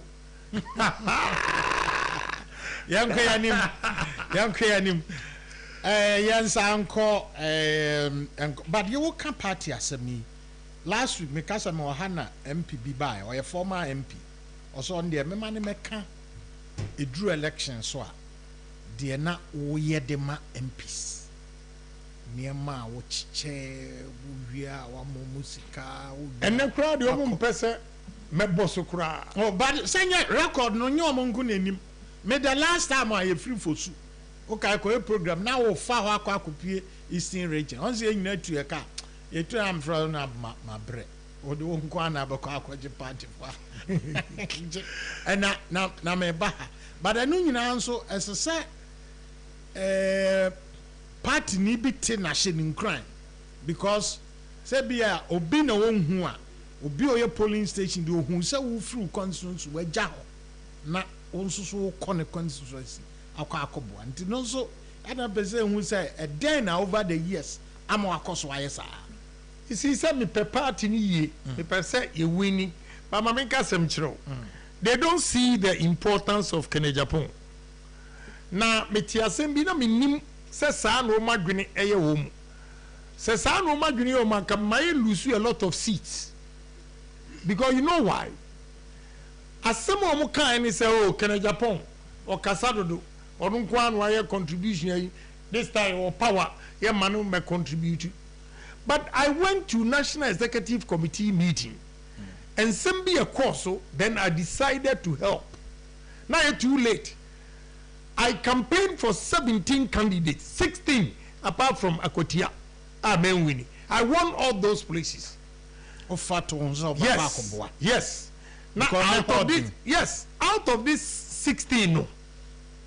Can you imagine say 137 seats, 16 elusu Abraham koye campaign and how many seats?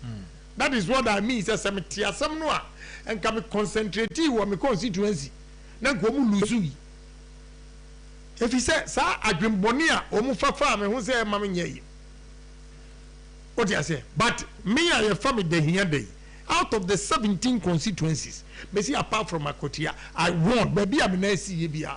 Baby am na nipa be winning with a small margin. What we winning with 17,000 votes.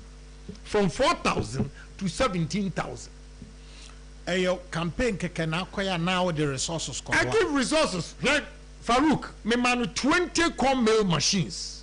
20 corn mill machines. Nika. Yes. Yendi. Yes. Mio, for the first time that we won, I gave Mio Ohene na wound and say, me man brand new pickup. Me jama name a bar Mio candidate no a rally ase. Obia me man 200 that day. And I promise you, say school year a swapay. Samutuma candidate here, me baba yam. I have done it. Mio. Yes, I have done it. Me free tolong 1 a.m. About 11, na me ko tolong, na still 11 p.m. na omuti ho air train in Agyapong. In the northern region. Yes, Lambrusi. No more the red and natural leading. First, you know, so Pabobo ya no na you ambulance. Me say man pick up. That is how come the guy won Lambrusi. You see, people are taking credit in Northern region without even giving credit to Agyapong. Now, if you say Ochina, Sabi, Mesa Koto pick up a mobibium, Lalai, I won't do it. I won't do it. Because nobody in the North gives me credit for the help I did for them. And now, almost associated the 20 seats, to one candidate. But I give everything to God. I won't say anything. But me na obidi ne ka. And walk down the car. Okoya no say didi na tem. Okaje as o de atwen. Ohia bebe biem. Hwa wo mpese obi beka no kure. Stephen Amwa. Eko ball ma basu wo Adom. Na me wo Dubai. Adom for frame. Say eish. Say no mo see di Stephen Amwa tem for speaking the truth. What can Agyapong do? Politics is about numbers. So obi wo soro a ono ni vote ya baako. De o wase no nso a me baby a wo ko ye nyina ma na wo yi ska ma mo nyina no. Aye bi o mo kan e bi adabi. Wo ababa flag bearer no, which is possible, which is highly possible. At least so penimu bi kranka ya. De o mekan. Oh yes, ono mo kan so. We show videos ni here. Police station executives no. We are grateful. Nti ebe de ama wo di sika ebe ye bottom ma polling station and win. Yeah. I'll be the next president. I'm telling you today, I'll be the next president because me winning primaries, I'll beat Mahama hands down. Mahama doesn't have a message. I have a good message, and I'm a man with vision. Me will taste. I like good things, and therefore I will do good things for the country. And then set up crime yeah mpanyinfoɔ bi wura hɔ kekepura they were so impressed wow this is the leader we need wote ase adeɛ fɛ yɛ me fɛ enti me pɛ sɛ me ma Ghana yɛ fɛ na Ghana di dɛ ɛkyɛn president Kufuor abrɛ so sɛnea na Ghana esi tumpɔn that is what I stand for enti me srɛ delegate sɛ wɔn nya kukuduro na baabi a yɛ duro yi yɛntoa ba ma obi a maame bi ba me nkyɛn nwura ɔyɛ regional woman organizer ɔsi ne nkɔ ntoa ba ma me but ɔba nkira ha wafa taxes baako 8 ɔhyɛ da raise conversation with them say na MPP politics ni ayi ɔsi all the 8 taxi drivers ka kyerɛ ne sɛ sɛ mo amfa kana Agyapong ama yɛbɛto atia mo ɛnu nti she is listening to what the taxi drivers which are Ghanaians saying ɛnu nti wɔbɛto aba mam Saturday I see yes ɔsi wɔn no awa yɛ sampling wafa taxis baako 8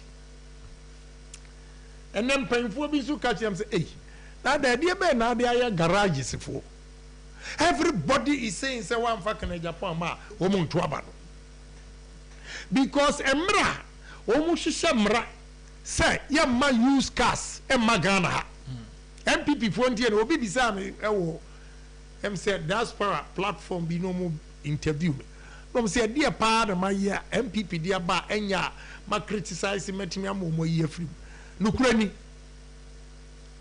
mebo honorable chairman sanso abaso Minister of Trade e de mra ba say assembling plants no de ba for cars no enunti they will ban importation of used cars and parts Tina Omonia ha meeting several times. Omo de share budget him. So garages for no be share me e wotema. And omo de wasem too many. Now one question I ask now omo so omo ma use cars in man. Uko America for me for ni GMC ni yi. House point uko yenton cars adada parts ho. Na auction cars na ekoto de be campaign no. Na nye use cars. And then now they also who buy assembly plant to her. Not government who accept say they should ban importation of used cars and parts. So I defended it and went to honorable chairman and leader. Say wa na ye way yan suspending from the budget. Now the bar MPP you lose we. That time and Sikano air cost because no say $14,000. To no year conversion who say the salary scale e what Ghana had who turn car $14,000 brand new Emma Obia it will take him over 20 years and san what we and the ma garages for Enyam Frama Ehome. So they owe me gratitude and they are showing that gratitude say this is the leader who can fight for Ghanaians. Yes, I fought for them. With the help of honorable chairmen, I'm in petrol deal. And I'm here. Yeah. Media, baby, I'm not the Biara. Who are pepeninti, who approach you leader. Yes. And I'm convincing, and he agreed. And when I'm Munya and from a home. And this any pano lead in almost the bound but what you. And your mark can be a bomb says, Sanko for the modern bar, you bet what you am, Gisek Agyapong. And the mass delegates. Mamma and Nessika Ramotiasi and Sikaro do a near the Amamo. And there will be better position tea or better green tea. No fees out Sabi or Nunquano Didi Yenti. Mosha candidate to be Wakwa, ministers, chief executives a dinach. Now the oil minister Quabraquachi and yet. Would the other chief executive with double masters and yet. And woman qua and the delegates. Mama said John, I didn't yajuma or say fear delegate. And yes, a fear delegate. One year, one new omutinine, a sitting a power, one new omutinine, and waba and womoto. So one woman any year. Now what you know, come delegate or be woman organizer, neba a school. One ya neba a soldier, when ya.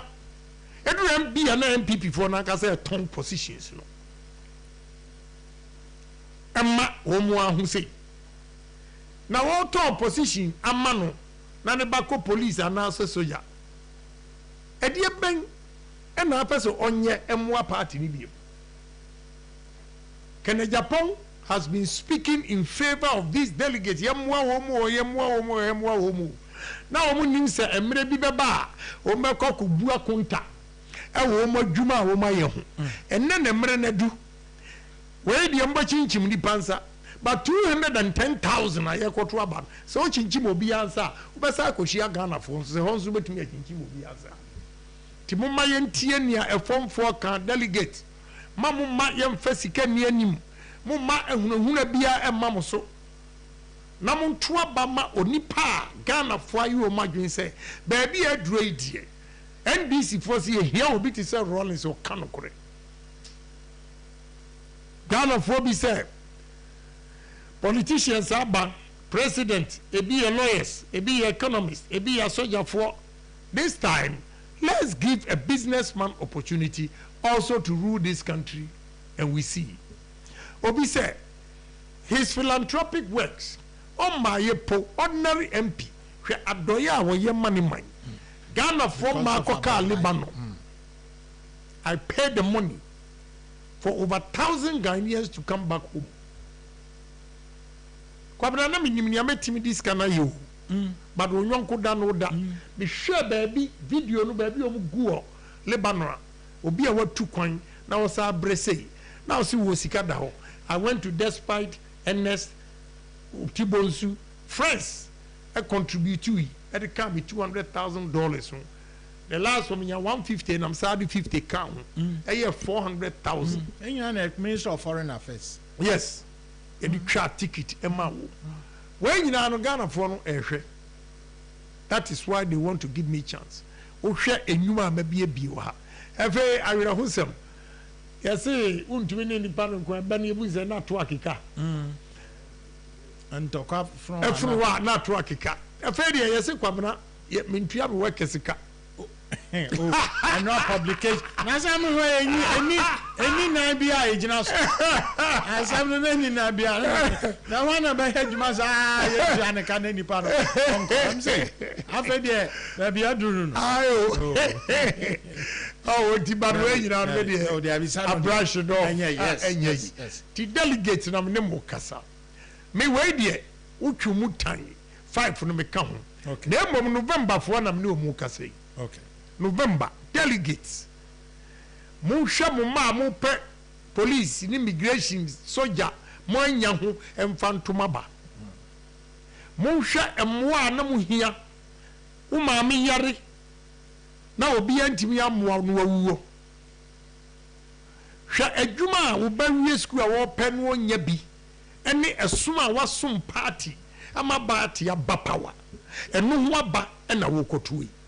Odachi omadachi wan kasa nkokora bom ana amre wa bom aba ene yekoto and the mesre delegates mamuma MPB a ono office ne ho atono no oba no aka kire wo chinchina wo bude ehunu na no wan wase ene ni nyina timi no hunu bi se ena aba watu mehu ene me sei obi ehuhu obi eni ho obehu aba seal ni ne kura mam sam fanjire o bi nti MPs na o ma gia yiri mu e threaten kofo se mu a na em wanwo young MPs minim ba bi a o mu nya tumi no efiriye obi amfa tumi mo ma ye hanya oh ya bi ama wo mu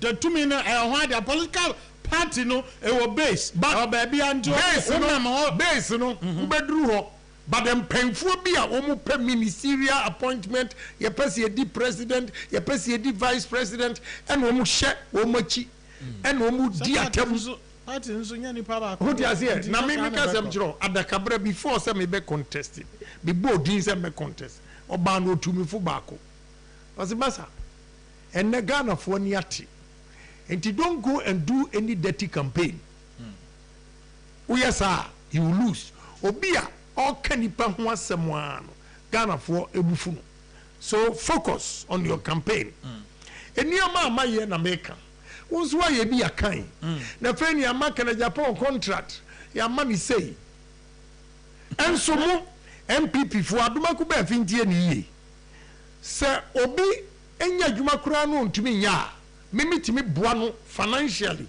e mani ye so I'll chase the money for them to pay him so that I get my money back ni nyina no de omo nka yesi kana Japan and ye di Ghana contract nyina ma be da ye no kre what you say no kre because there are so many business people so omonya contract omo ne party ni bia ni but in the case honorable 2012 2016 time an MPP wo opposition now o topic up no omo kan so cars no ne ade omo nya bi no ne party no e wo opposition that time na contract be MPP di ama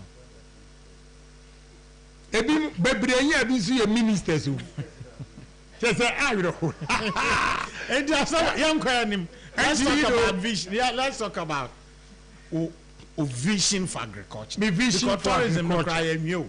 Tourism who call na me wona bebre Volta and coastal area or many northern region share butter eh me first time I me di you your friend Tama share butter no fruit no so sweet me carry on am say and enua bebrebe ewo 5 northern regions share not trees in here nyina no there is not a single juice factory ewo na sabe ya akohwifo okura no winim America say even Dubai na anu ekoyi fresh juice no ne board din che ne e concentrate aye kwabra ne omo ya ne say omo was stand nka o mix it tama orange juice pineapple otiasie owia tama apple grapes nesio chese obi ba anu mix enu kura adwuma mu na yatikrom ha na esirem everywhere share butter yi afifi enua yi na yentimi na yetimi ma abrofo the only factory am hu ye eye Teshiba monday ye oil what you say there are a lot of things we can do in agric soya beans omu dua wo sisala area ni nyina omu wia na India fo abeto na omu de ko India na omu akọ processing na de abrae na gu mass mart nom na Ghana fo mfisi omu ne abie no ye ko mass mart akoto eye bono cashew the most expensive nut tieniye enkatie group ni nyina ni ani board ni pa ye cashew there are 89 companies ewo bono eto Ghana for cashew cheap na no many chairman ba ko kaso so 89 acres enam eboa India for the month for o ma fa o mu cheap ntino o se e begu egu o store cashew o to ma me ne o chena India for amu ye moto cashew ni nyina if you don't process it in this country you are not going to take the cashew out of the country because it's a big business. Yes. Yes. Export and they sell it cheap. I'm ton cheap no more packaging. Yeah, ma the tema asasi bi anka meto ni opposite. O ma jiho cashew na omu ye export. We are going to process it here. At least you need about 3-4 factories in Bono for cashew alone. Yes, employment and ready market value. Oh, as you see, 89 Indian companies. What is wrong with us as Ghanaians? Why? Kwabra ideas. We were very rich ideas for this country when it comes to agro processing. In your ma, ibetimi aye ewo Ghana ha. Ama the youth of this country. Media ba mi ben na youth ni tro. Many abre. And I'll prove to them. So me, I will create job opportunities for the youth of this country. Na me nye president Iponu, as a common MP, look at what I have done. What you say? So I want Ghanaians to believe in me. So we will take our destiny into our own hands. Banchino Amikachron, a new me betting me. Say, me pay from Adaglu. Sogakope area, Central Tongue, North Tongue, Ketu, North, Ekosam. At least make me the 3 factories, a siwa, cassava plants. Yes, you bet me I ethanol. Emma, ethanol no unya free cassava mua. Oil no your fuel prices are board in the kwabna. Uya ethanol no. Now the fraud fuel anymore. It reduce the price of fuel no by 10%. Would bet me the abro and why ethanol. Abro no the end my yen ready. I need $50 million with 20,000 acres. Ubet me 200,000 liters a day for 6 months ethanol. I see. Yes, $50 million. Now you can't say what do you say? $50 million. Ghana phone baby $50 million. So omo kwan na o chere omo. Yes. O she omo nkran. Yes. Now we hear development bank. Now so the Babua Ghanaian businesses. Now we are, instead of taking risks to give it to the businessmen or the entrepreneurs, now they are commercial banks at 10%, we have 2% interest. Now before say commercial bank also ebenya 10% in Etriano, this was 14% in dollar term. Right there, India near or 5%. Anywhere we give 14%. Why in the betting the cost of production be cheaper? What you say? So what is the use of development bank now? But yaka when you so Ghana for ya no kreswa. E no kra wo form. Eswa if he say any padodo a enya sika no bi ni wo mo ani no kurenti one district one factory brilliant ideas are president Ekuonaba did buy. Bibre anya dwuma no eye no kura ye nidi ko abrantie bi ofosu no so ope $1 million abie na dwuma na oye gari e package ko Canada untie ni yo ena o msi iwusie wom enti o mo mane mfa so wan change processing no na enwusie e wo gari no ma o mo mane mfa ma Canada enti obepa besia na mse me ko ne ho makohwe yedru na akukọ bi firi one ne maso me yire wa ho dadaba na wo hunu akukọ kura ne maso no osi we ase to ka chese eni are na sase kesiese wonye poultry enu ano O suggest kira branch. yeah ya branch ya no medin ko exim bank no pay $1 million we nyama no man 1 million cedis and I started with 500 beds. Now me too no for say ontina efuo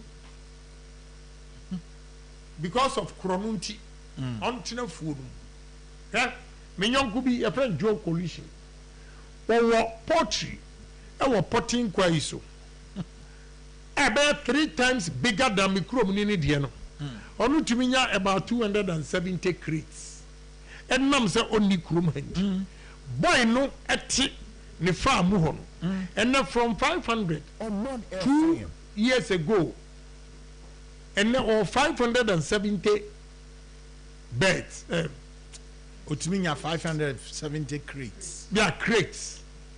Yeah, but 500 and something thousand beds. You see. Yes. Boy, no. From 500, you say 3 years. But you need to go and see. And there were a piggery. Yes, for so.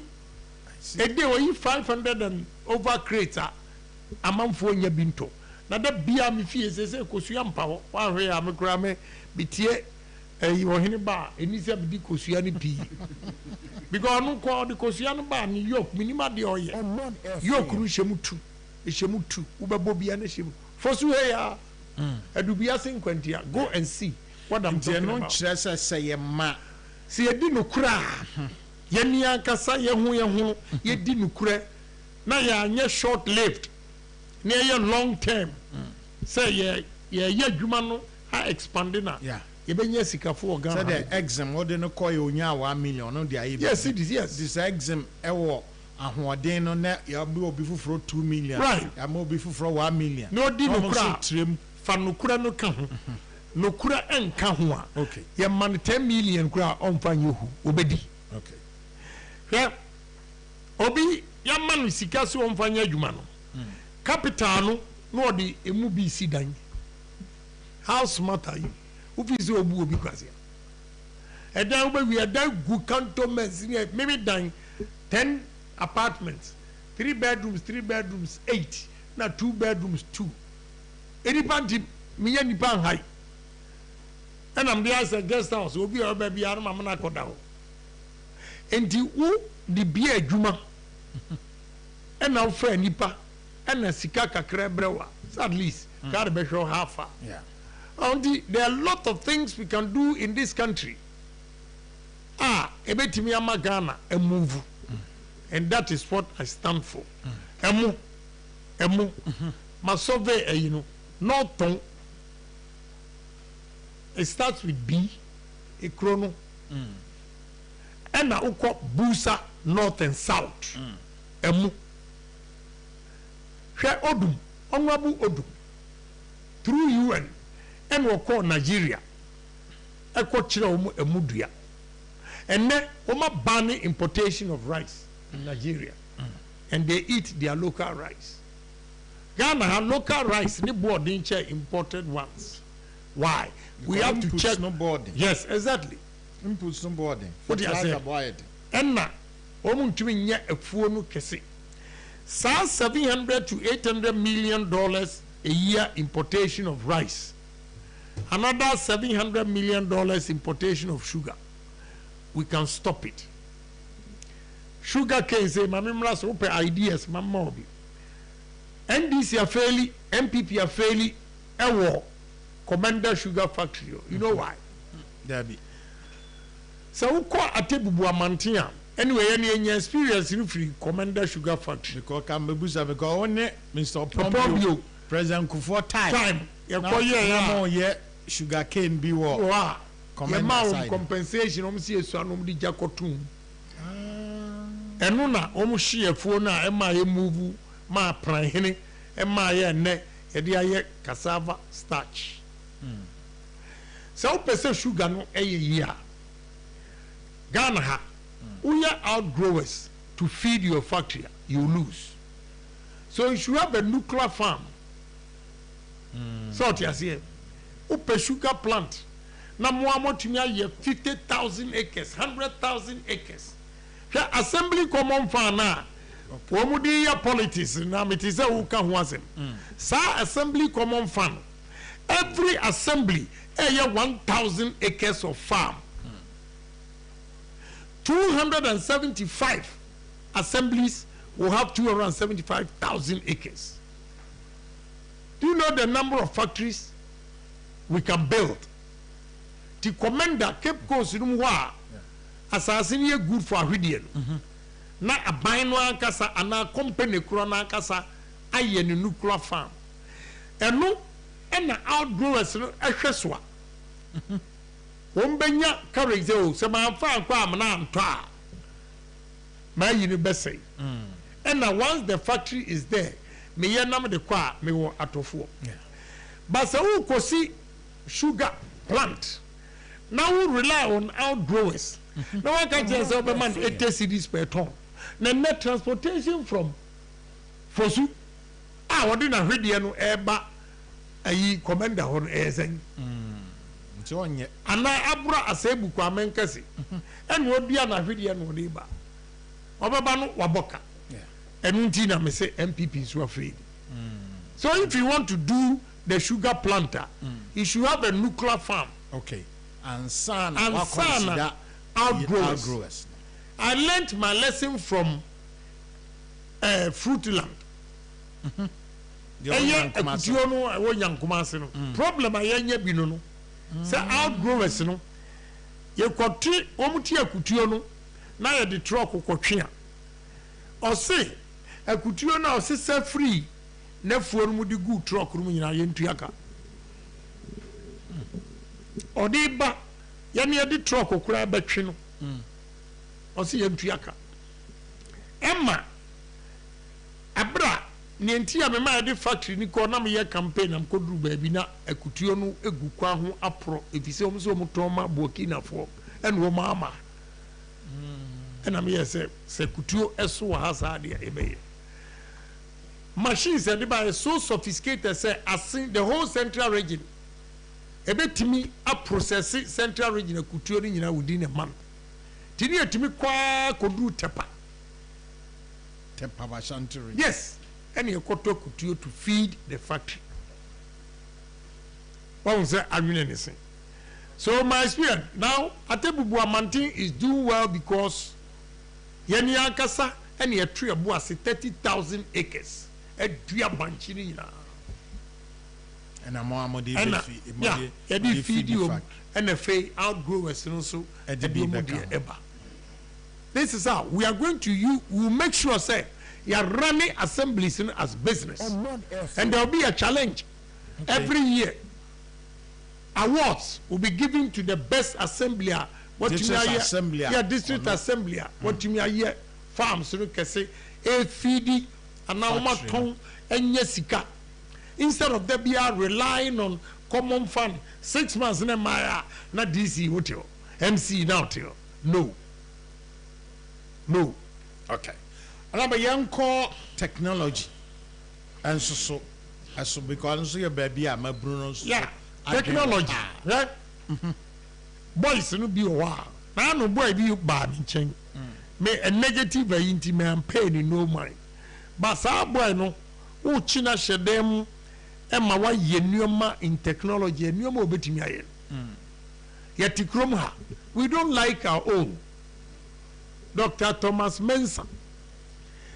Why patented fiber optics 7 in his name. American Space Center, Georgia. On an air boss. About pension, Ghana, we are not using him. What do you say? Technology. When you go to India and you mention Bangalore, a city called Bangalore is known for technology. When you go to America, Silicon Valley is noted for technology. When you go to China, Shenzhen, noted for technology. So we need to build a technology city. City.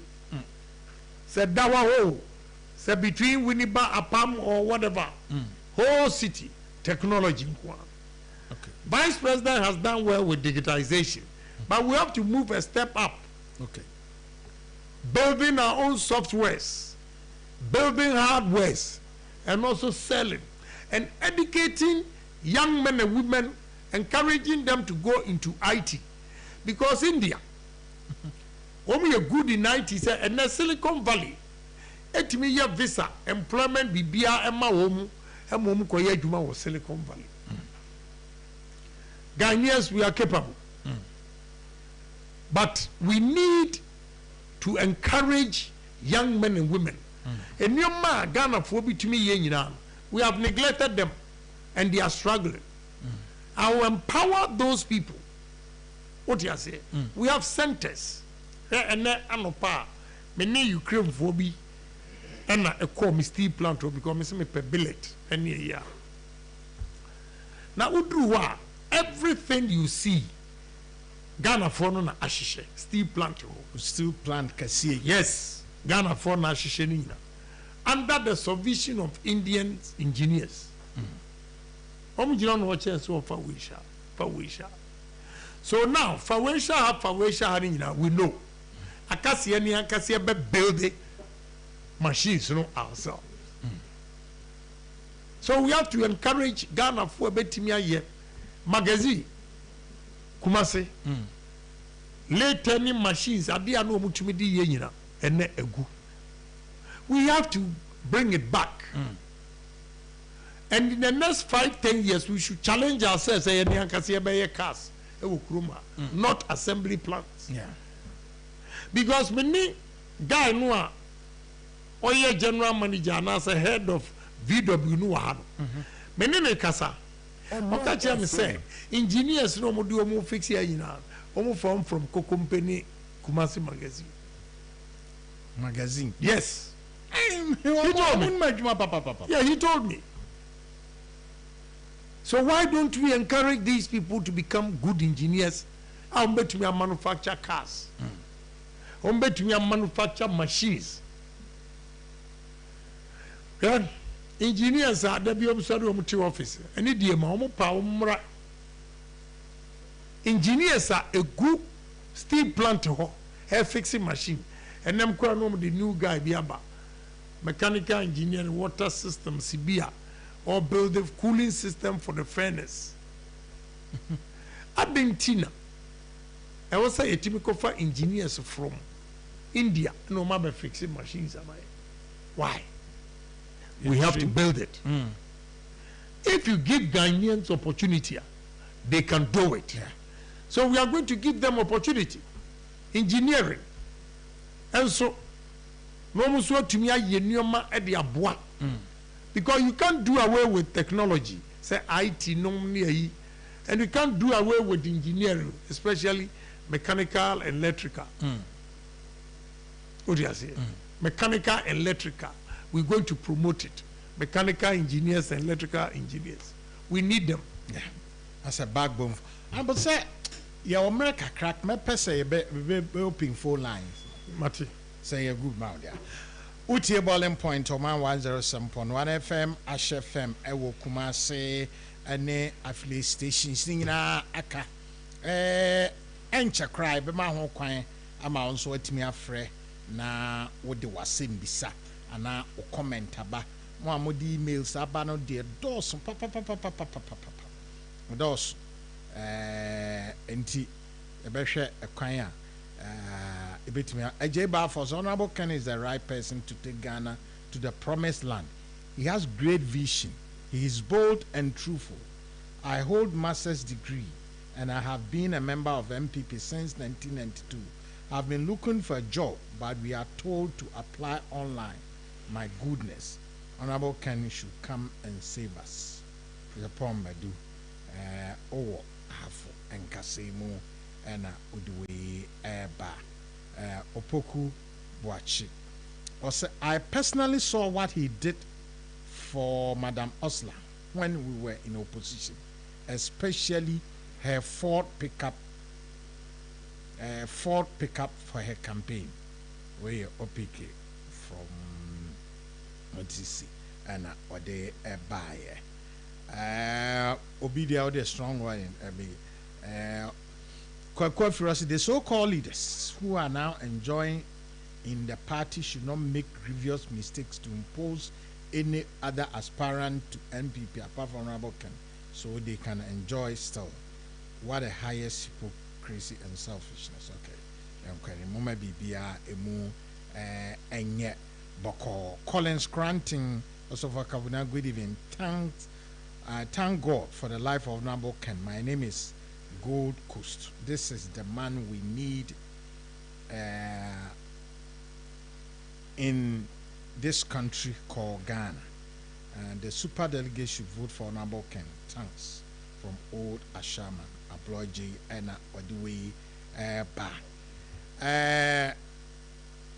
Say zealous or see the hope of Ghana. Or say greetings to you, Honorable Akompreko Ken, the hope of Ghana. The 10 times the charisma of J.J. Rollins. I like you for your honesty, brevity, principle, and your fairness. If MPP delegates love Ghana and want MPP to break the aid, they must not think of any other, they must not think of anything or their pocket. They should vote for Honorable Ken for us to grow Ghana and to shape it. I have a large congregation all across Ghana.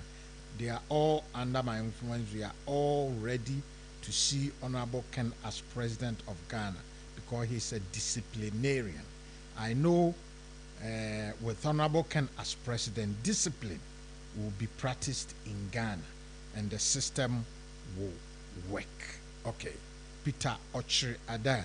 As I have listened to Honorable Ken, and his vision is very pragmatic and achievable only if we have a leader in his caliber. Message is not us buying phone lines.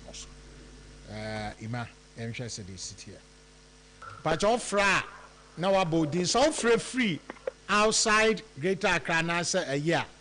A chance and a drone to but offer men tie who already no so and I'm sure TV no so tie who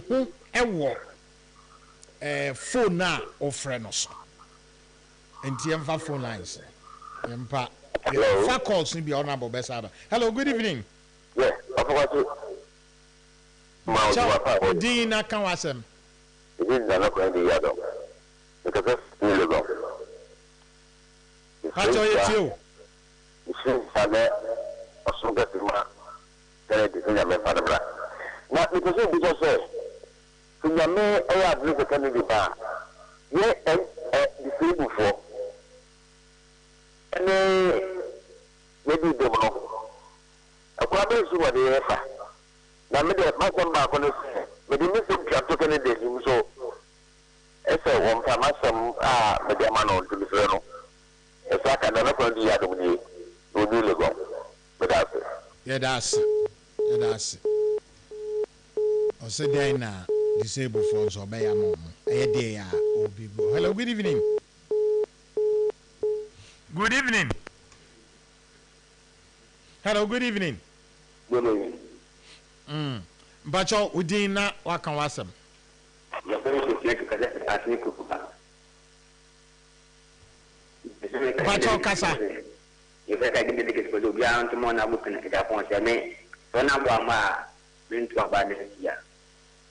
Masterman. Edasi. And so, and adventure. Hello, good evening. Good evening. Evening, over. Bacho Baudina Kasa. After I was here, well, yeah, about copper, and then we will be of Master Father. So, fix everything over. Bacho etie ma radio na wo ho no emra from Kakrama mpacho wa na fe Kasa. Over Mate, no. Over to Kakrabi, and I'm the Rama or working in Agyapong. So which maternity I work in Agyapong, a company, the better no. But you know, 2024, and I say now ultimate. As a partner, you're first. Away in her agenda. So, right? The honorable cousin, no, for no, to send a young person to I'm a doctor. I like my mom. Yeah, I bear a candidate. Obey dear to sabotage Dr. Amudu Baumia. Send your partner at the opposition. So be anim. So be enemy. Hello, good evening. Good evening, Alpha. Bacho Bodina Kawasam. Yes, I'm watching the Casafi speak for there. Bacho Moano so a casa. Bacho. Honorable, Wakasa be brave. Na ya tie ne nsɛmpa ne adwempa a wɔ mama na politics yɛ mu no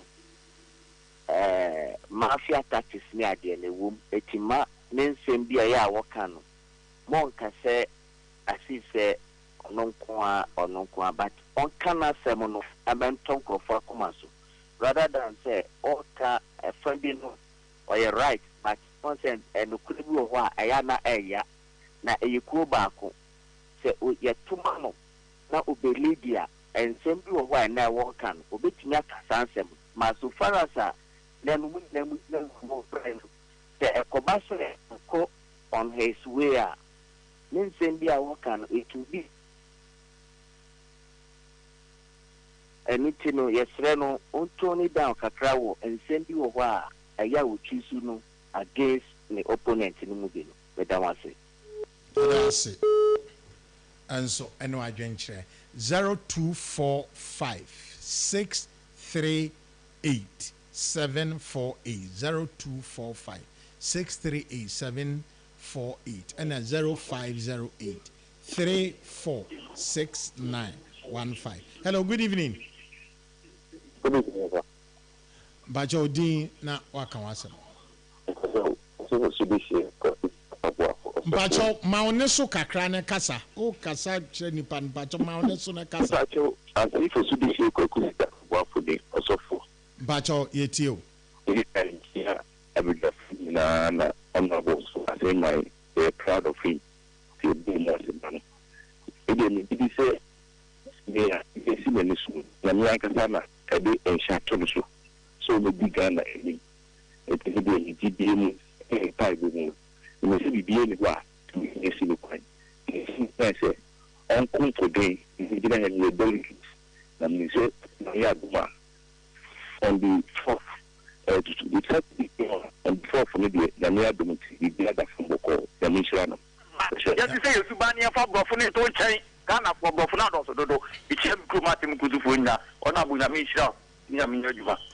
Hey, I'm also fine no Beshe Musa. Edion, young Kenim. Hello, good evening. Hello, good evening. Bacho Dina Wakawasem. The Bacho, Honorable Community Chama Kentampo, because I think Kentampo, Santa of Ghana. Bacho, you Chief Honorable, the Casan and the Shishan in Kama, but when him said Ghana, Omuka connection, Diano, Omudo say, ya, Yenya Brese, Yake, Adini, and the Honorable Shishan in Kama, the idea about like Eberhard, and of course, and you Honorable say, now obedi Omanfm, Ghana hang never boy, but and then no, Omo tell like this, Omudo say, Yan Safono, Jene, how can say. Yes, Honorable the Cassan and she's sending Yanka, come on, or mine, that Omo Pecrono, never had ministers or Mudi, a Dimotia. Honorable no power about the dinty. Ah, what this car or that town office in tea. Omoncasa, I don't know, among Bonimu. And so when you are car, Oguni Tobacco, was only for trousers. Yeah, Kakranka. Hello, good evening. Hello. Good evening. Hello. Hello, good evening. Anga to ban bacho jina baby na kasa. Oka why you mu ye chichiri.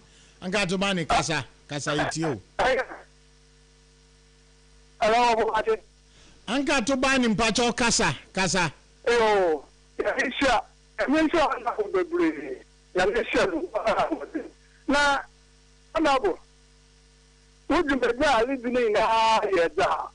What I share and Marcus come about. Maybe I must say the largest bear trade in our home. And yet, the time more important for nature. And I took out about them, Lucy.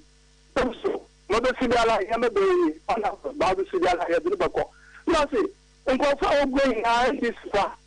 And last time I walk out there. Entities are not found number can not young lion too. No, Mr. Muslim. Honorable Mayor of the largest our better for 1 hour, but 1 hour somebody said, what I would kind of we get lawyer, I put not on up for that beggar.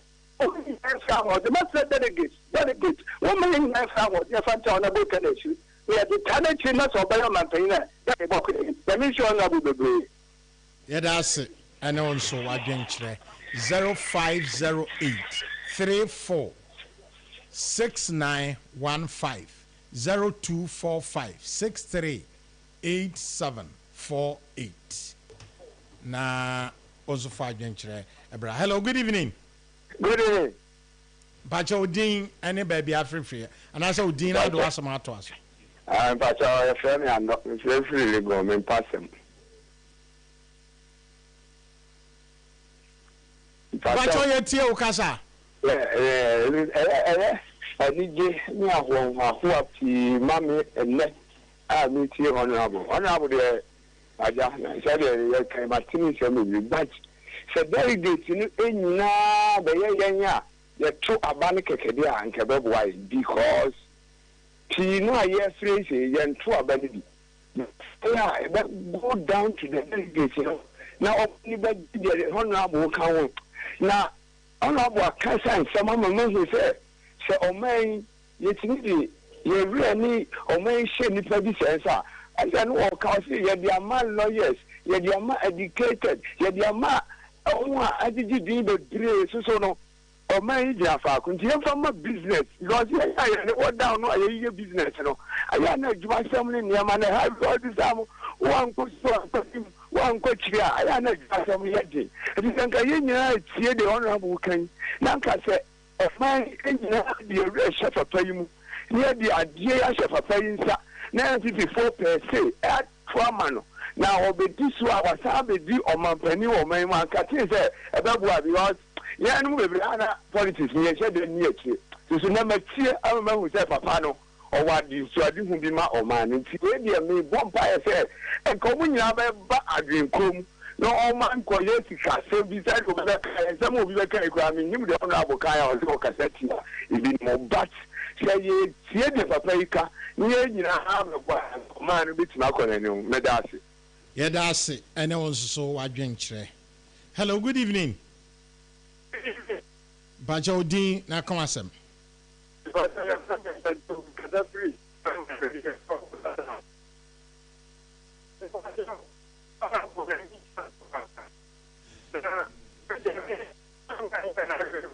Dabi Bajo, wait there. A best online no more enya cry. Hello, good evening. Hello, good evening. Bajo Bodin, now come on. Me pacho me de nana kwame me free tema. Ana yeti okasa. Me pacho nyami inshira opene Kenneth Agyapong. Na me de masema me kan inya ne se papa we nyame anayi no ama Oman Ghana. Sebi eka ne onu nko abedia aka bigidi se ne mbakora bitima eden ahwe no. Na the mekache honorable and say, Yamia Nadum na obeso afranuma. You will in fee Ghana a home. Senya telephone be about or mine swa. Or frass of war.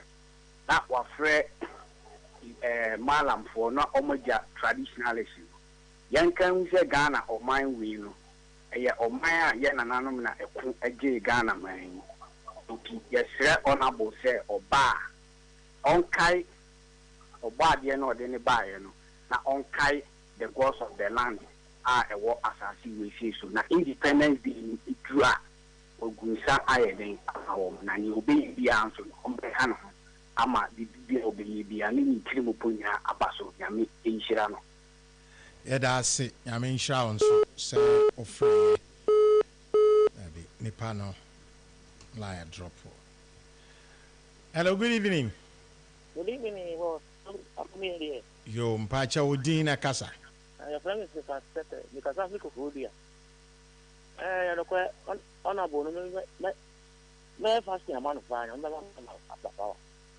And Doko Kusta, and Yassi, because I'm good. Remember, never buy it. Than at the fire. Edawasi, and I also say offer now do adventure by. Hello, good evening. Hello, good evening. Bacho Bodina Casa, Mauneso Kakramae.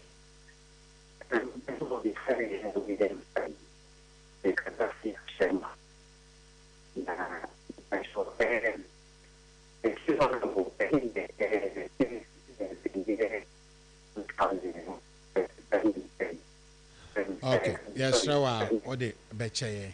As I say, be 0245 638748. Pacha mama use no kwa 0245 638748. I don't need use. Hello, good evening. Hello, good evening. Pacha Bodina Casa. Pacha from a big dancer, make us a fee Alembele. Alembele, yetio. Fakiki, anyway, Yamishiro. Yeah. Don't have a Kennedy na. Yeah, can't say, yea, na, ye tiny, maybe a delegate, ye tiny, Yame bois, inshallah. When it near Bonnie for the baby and the Amoboa. Honorable, the vision, and the Boboa Ghana, and you know, Yame bois, first 5, and first 5 and so no. ono na yebeyi no ntino nyamboa mo na nyame nya adwuma bye yɛdaase onsuso ani nyame entena on be chair mo na mo fra da line no na problem kakra ho. Hello, good evening. Hello. Good evening, Pacha Wudina. What can I say? Your friend Kusibuatin. Neda I honorable asi. Messiah so so. Na itlem pa. Na mishira no na dwumpa. Ene na kuma pa oman. Na your bompa say Rabbi Yakopon baboa. No abeso akofan ni. Na wa kan nyina so. Wetimi aye ama oman yakona ni. Na mishira no. Nyame nhyira won so sofo nyame nka ho. Try. Hello, good evening. Hello. Yeah, Mpacha Udina Kasa. Hello. Hello, Mpacha Udina Kawasem. Me Pastor, I said me Jane Kane, me Pastor for the are staying with you. Jane yet you. And me chia honorable candidate at home. Me chia incoming first lady. Me chia me boss Francois. Me Pastor, what candidate at home seven. Ah, the kind you know. You candidate at home dear. Me sister Gana Yanko to Obama, and I shall be. Na enipa bi di best election ta dia ben and make it somebody that you can do that for someone or can and you did it on someone or can someone a bad mana to go na so need to be to go be there they make us make delegate because we make us make a delegate you are to buy a manesika you are to for the allied from a time we are manesika. It's way to cut it back in the bubbles. And yes, you know, I'm set. And what they two delegates so. I'm young people, yet coming. It's in the second squaha. Then the person that clutch them in the delegates, you say, oh, no, being movement here. You never can the Japan say, or bar, or be my delegate for after death. Not tragedy, that there is what today. I want to see how one can, or we may see sugar. You reckon the Japan come to a hole. Or you saw Dr. Bema, or so can the Dr. Bema back, and no, you reckon the Dr. yet yelling me, or Catama dear to cry, that's not yet you, because what's some and not your deco. You are a trouble bring and be shroud, because of people phobia, it's already. Yeah, that's it. And I drink. Hello, good evening.